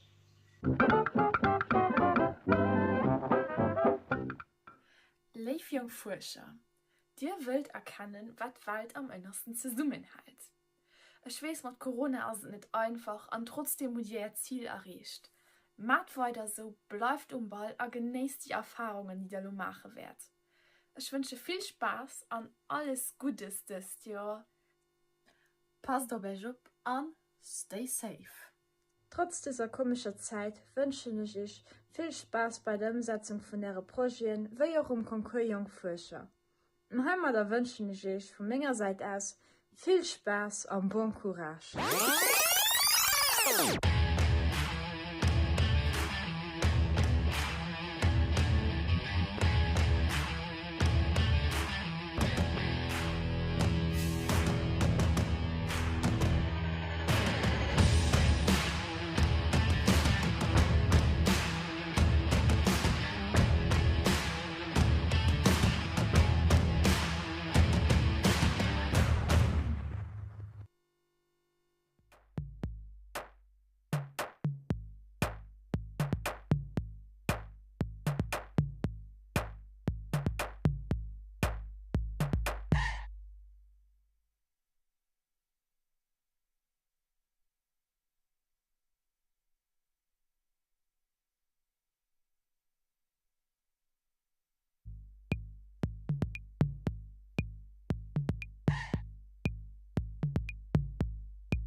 Et bonjour, on est maintenant avec des autres participants de National Jonk Fuerscher Contest. Et vous appelez comment? Alban Leblond. Thibaut Garel. Vladimir Dobrov. Et est-ce que ça c'est la première fois que vous participez au concours national de sciences? Ce concours national au Luxembourg, oui, c'est la première fois qu'on participe, mais on a déjà participé à d'autres concours au Luxembourg ou en France. Ok, cool. Oui, pareil. Ok, donc c'était tout ensemble? Oui, c'est ça. Ok, parfait. Et c'était sur quoi votre projet? Notre objectif était d'utiliser le mouvement des vagues pour créer de l'électricité dans un but écologique. Donc je laisse Vladimir peut-être un peu plus. Oui. Donc du coup, on trouve que le mouvement des vagues, enfin surtout l'énergie des vagues n'est pas assez exploitée. Et nous avons étudié une façon d'exploiter ceci un peu plus. Et donc avec des longues recherches et des longues heures d'études, on a enfin trouvé un mouvement qu'on trouve exploitable. Et donc on a essayé d'exploiter pendant tout ce concours. Ok, cool. Et est-ce qu'on peut... Oui. Donc Vladimir va vous montrer notre prototype avec des vagues. On a réalisé ce prototype afin de schématiser avec un aquarium. Sauf que le problème, c'est qu'on ne peut pas exploiter à si petite échelle. Donc on a modélisé le même mouvement avec un système à ressort, comme ça, pour le même mouvement vertical de l'aimant qu'à l'extérieur. Et pour ainsi exploiter l'électricité que produit par phénomène d'induction. Ok.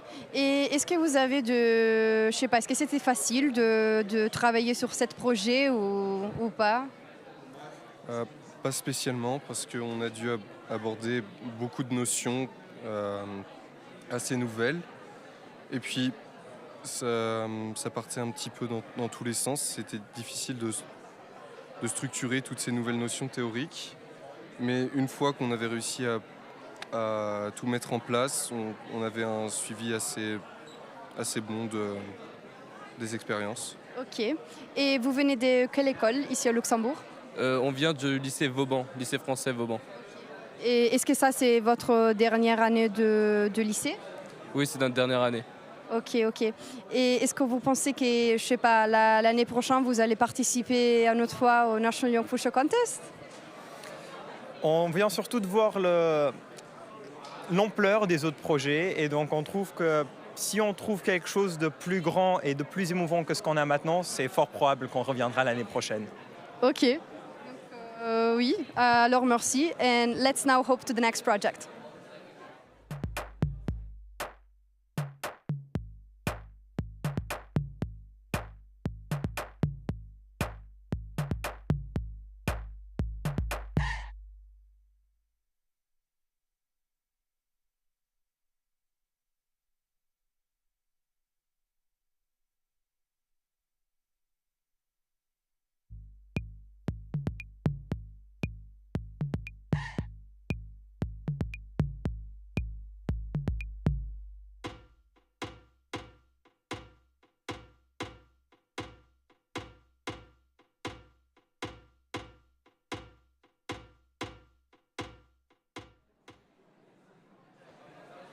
So we are now here with some other participants. So can you please introduce yourself? I'm Gabby. Which school do you come from? I come from the EIGT. Okay, and what's your name? My name is Nicole, and I'm also from the EIGT. Are you girls in the same class? Yes.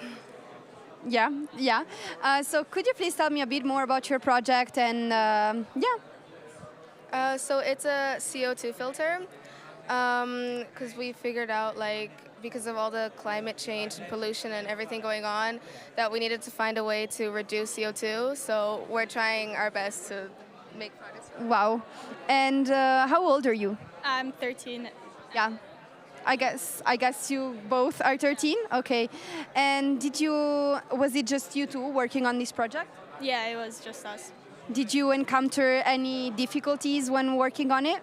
I mean, we were wondering what material to use because, like, there were a couple, but we chose cotton because it's like a plant, it's natural. We know it because I've seen cotton many times. And yeah, it's easy to access. Okay, really interesting. And I've never seen you here before, so is this the first time you're participating in the contest? Yes. Yeah. That's great. And do you think well, first of all, did you like it so far?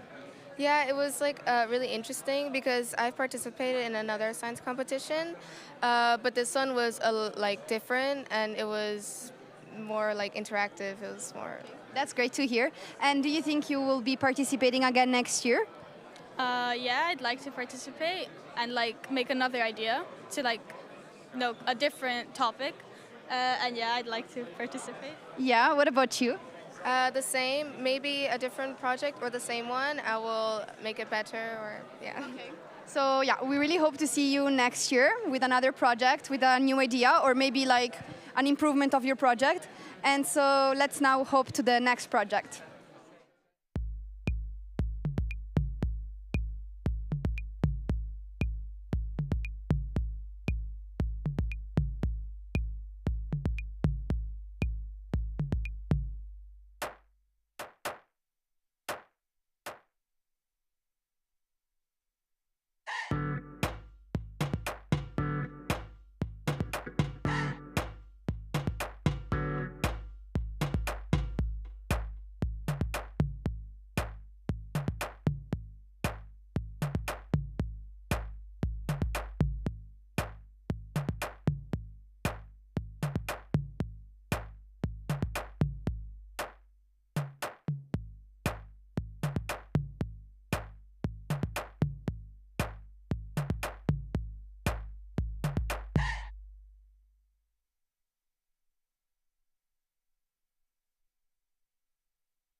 So we are now here with another project.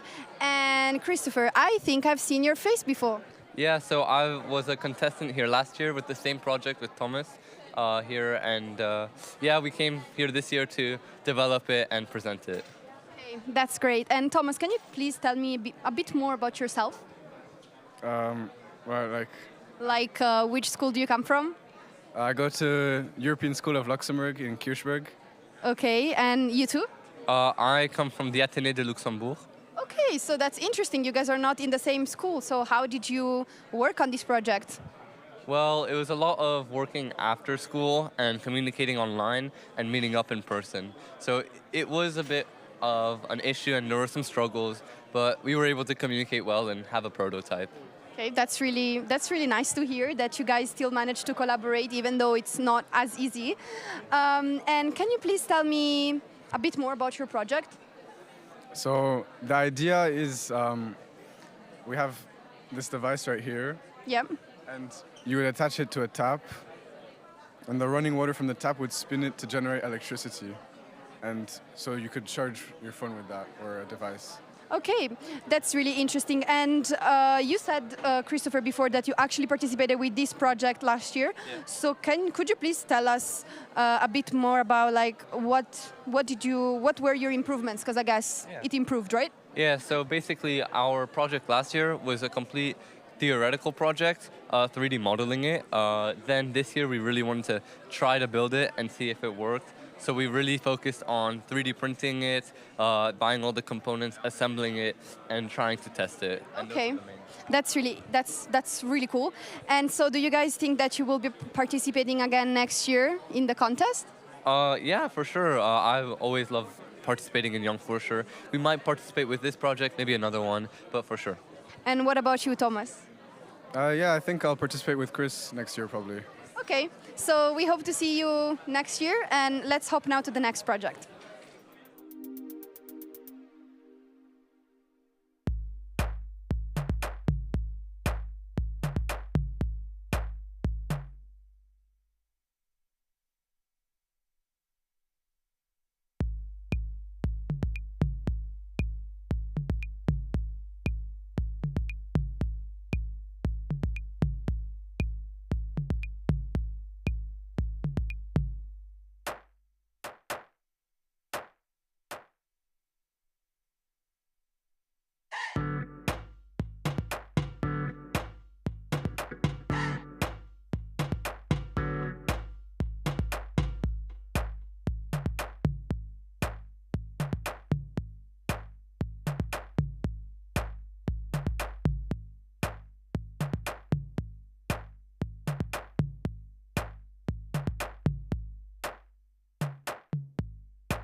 Et bonjour, on est maintenant avec des autres participants de National Jonk Fuerscher Contest.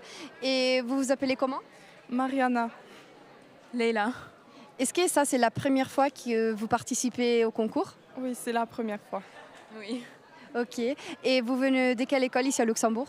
Lycée de garçons à Esch. Ok. Oui, pareil. Ok, vous êtes dans la même classe? Oui, ok. Et c'était sur quoi votre projet? Bah, en fait, on voulait créer un parfum et aussi voir l'effet que ça aura sur les personnes qui le sentent, comment elles vont se sentir et si elles vont se souvenir des choses de leur enfance, par exemple. Ouais. Ok, et donc vous avez fait quoi pour trouver votre réponse? On a créé un parfum, donc on a fait la méthode Soxlet, hydrodistillation et estérification pour avoir 3 extraits individuels et après on a mis tous ensemble.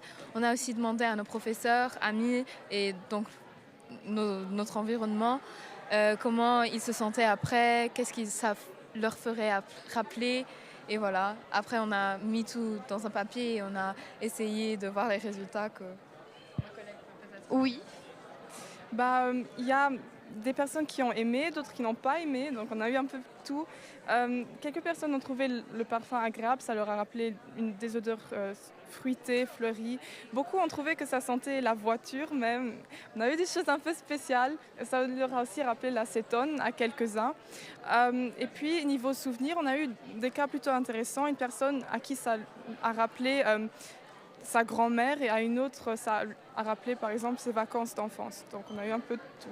Ok, ça c'est très intéressant. Et est-ce que c'était difficile de travailler sur ce projet C'était intéressant, peut-être difficile pour les débutantes comme nous, mais peut-être plus facile quand on les applique souvent. Ok.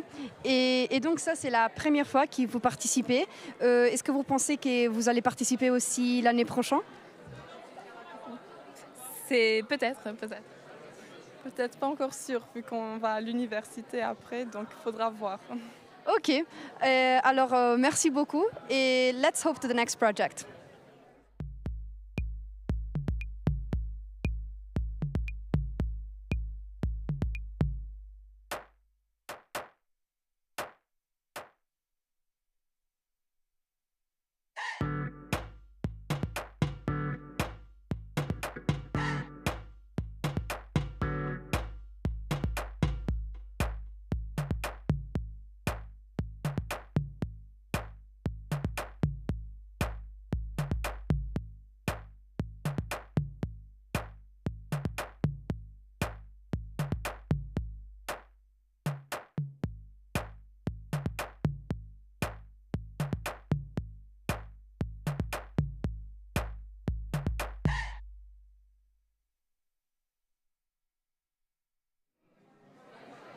So we are now here with another participant of this year edition of the National Jonk Fuerscher contest. So could you please introduce yourself? My name is Tanishka Pandey. I come from India and I've been living here for almost 2 years. Yeah. Okay, and so what school do you come from? I'm up in Mesh. Okay, and is this your first time participating in the contest? No, this is my 2nd year. Okay, and did you, when you participated last year, did you participate with the same project or is this something new? This is something totally different from the last year's competition. Okay, and can you please tell me a bit more about your project and the people at home watching the live stream? It's about deep sea. I did 2 parts about deep sea and deep sea creatures, and explained then overall how they their specialities and what different kinds of animals there are, and the parts of ocean and stuff. Yeah. Okay, and did you work on this project alone or did someone help you? I don't know. I worked alone. Okay, and if you could have gotten help from anyone to work on this project, who would you have asked? My science teacher, because he knows better. He's good. Okay, and did you encounter any difficulties? Sometimes I did, because it was pretty hard. I don't know what. It was hard to find some information about the deep sea creatures, because whenever I searched it, it was about sea creatures and not deep sea creatures much. They just made it one thing, but I needed 2 different. So. Yeah, I see. And how old are you? I'm 12. Okay, so you're young. So would you like or will you participate in the contest again next year? Yeah. Yeah. Probably. Do you already have an idea about what project to work on next? Not really. Okay, well, we hope to see you next year as well. And let's now hop to the next project.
So we are now here with Selena.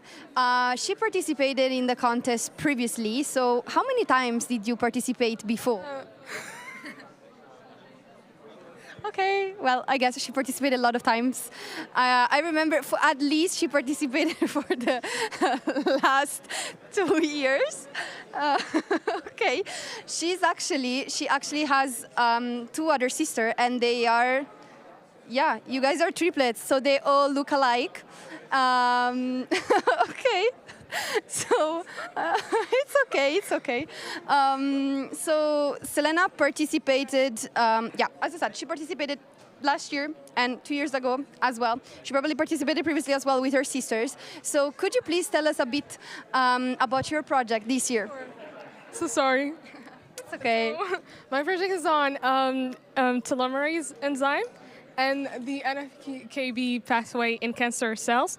So I wanted to find what they had what they have similar in cancer cells, and I found out that they were related to inflammation and apoptosis. So I just conducted a research on that, and I looked at different a scientific publication, and it just showed me that they were related in two different things that were happening in cancer cells. Okay, and was it hard to work on this project? How long did it take you, more or less? I mean, it was a lot of reading.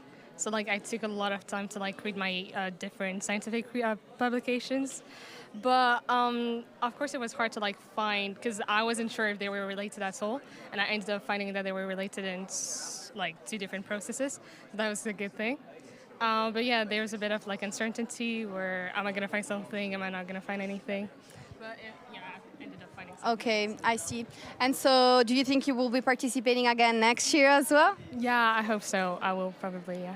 Okay. So thank you so much, Selena, and we hope to see you and your sisters again next year. Thank you. Let's hope now to the next project.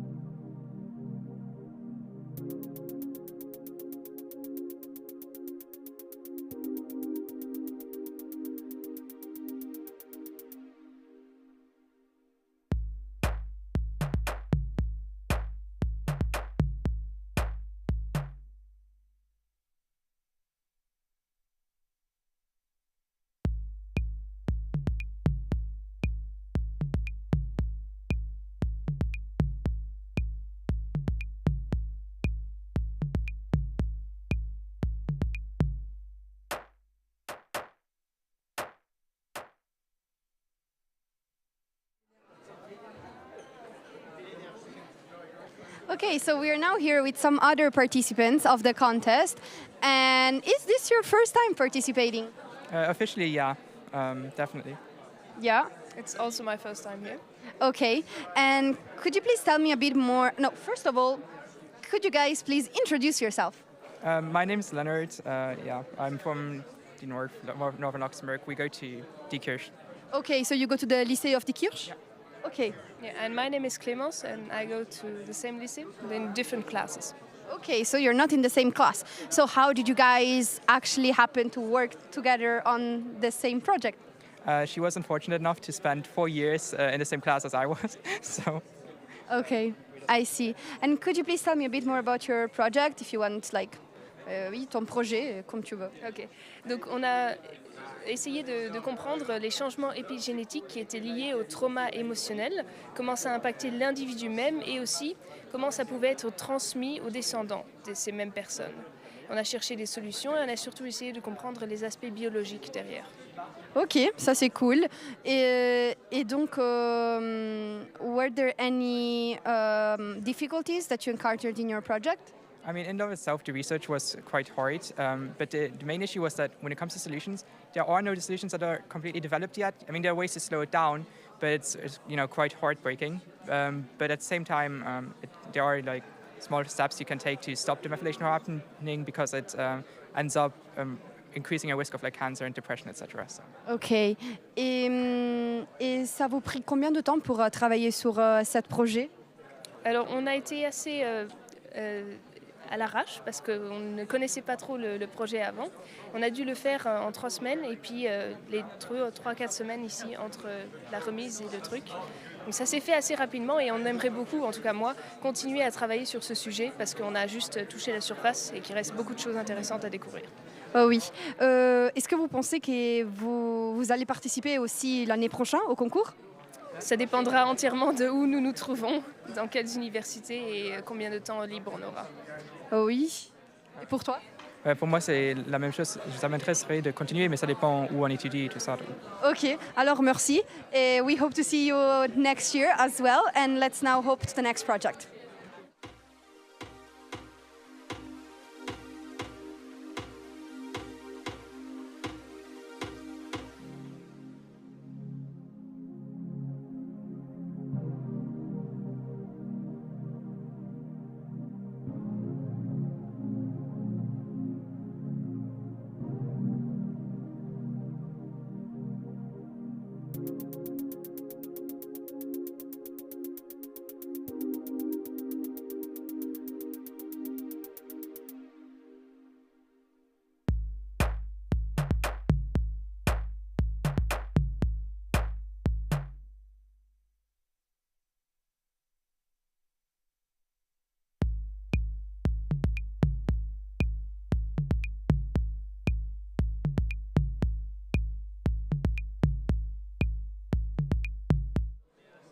Hello again. We are now here with some other participants of this year's contest. There's so many of you guys. So could you please introduce yourself? So I'm Kaitsi, and Yes. Fiona. Okay. Nice to meet you guys. And which school do you come from? Oh, so we study in ISL. Okay, so International School of Luxembourg. And are you guys in the same grade? Yes, we're both in 11th grade. Okay, so you're not finishing high school yet, let's say. So we hope to see you again next year. Maybe you will be participating with your extended essay or your internal assessment. Is this your first time participating? Yeah, actually, we first knew about this project this year, and yeah, we decided to enter, and yeah, to try it out, I guess. Yeah. Okay, yeah, we're really happy you decided to try it out. And could you please tell me a bit more about your project? So, at its basis, our project is a simple sort of vitamin C titration, and we did it to determine the best preservation method of broccoli. But we also tried to link it to a specific population, pregnant women, because broccoli is one of the vegetables they consume the most, and if they don't get enough vitamin C, then that's more detrimental for that population. So. Okay, that's really interesting. And was it just you guys working on this project, or did you get, I don't know, some help from some teachers or some of your friends? Yeah, of course, we got help from our teachers, our bio teacher, and also from our school's lab technicians. And I think they helped us a lot in the preparation of our setup, lab setup. And okay, so we thank them very much for their help. And do you think you will be participating again next year? Yes, definitely, because we got a lot of valuable feedback, I think, from the jury members, and we're going to take that on, maybe even develop this project or do something completely new, but definitely, I think so. Okay, thank you. And what about you? Yeah, of course. I think I might continue this project and to try to make it better and also include more aspects of it. Okay, and do you have any advice for some people that are watching now the live stream and would like to, take part into the contest next year?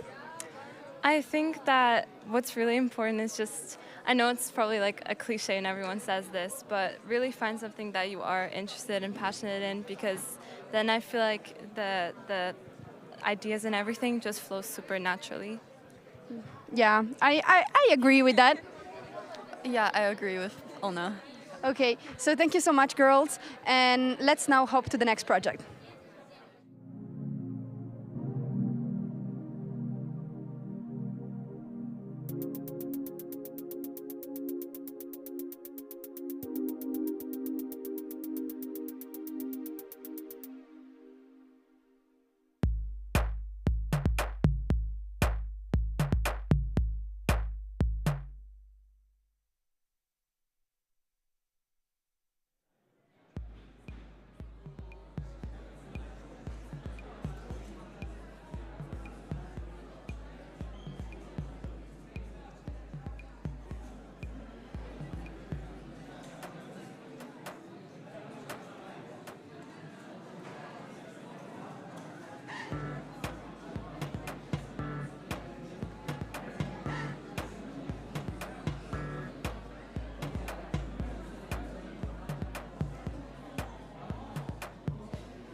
So we are now here with not a participant, as you guys might seem, but we're here with actually a teacher. So could you please tell me a bit more about yourself?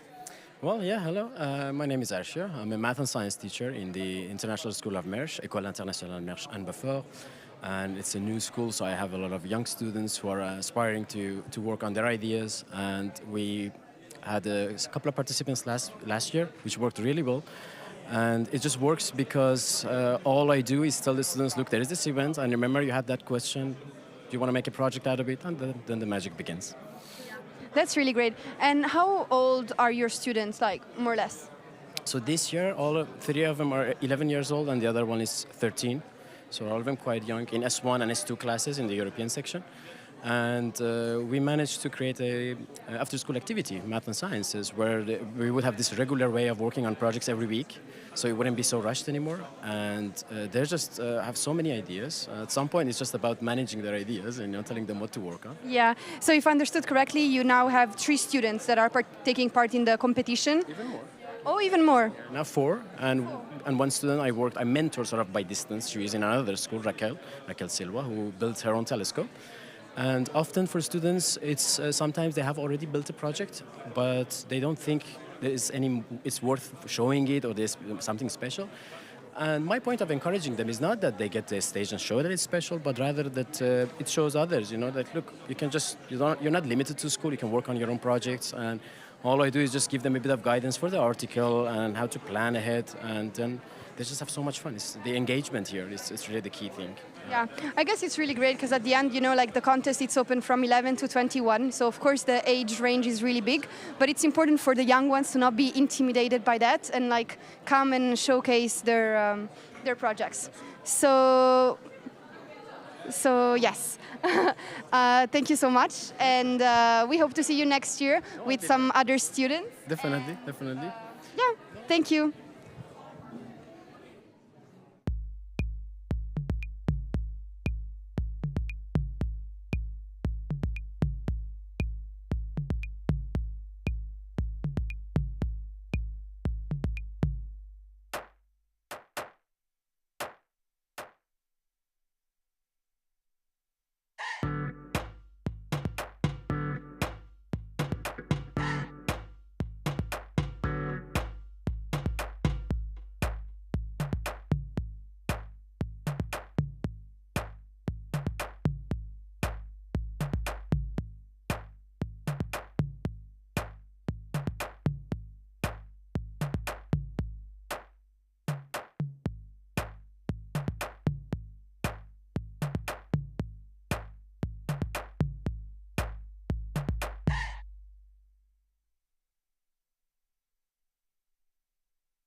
Moin. So.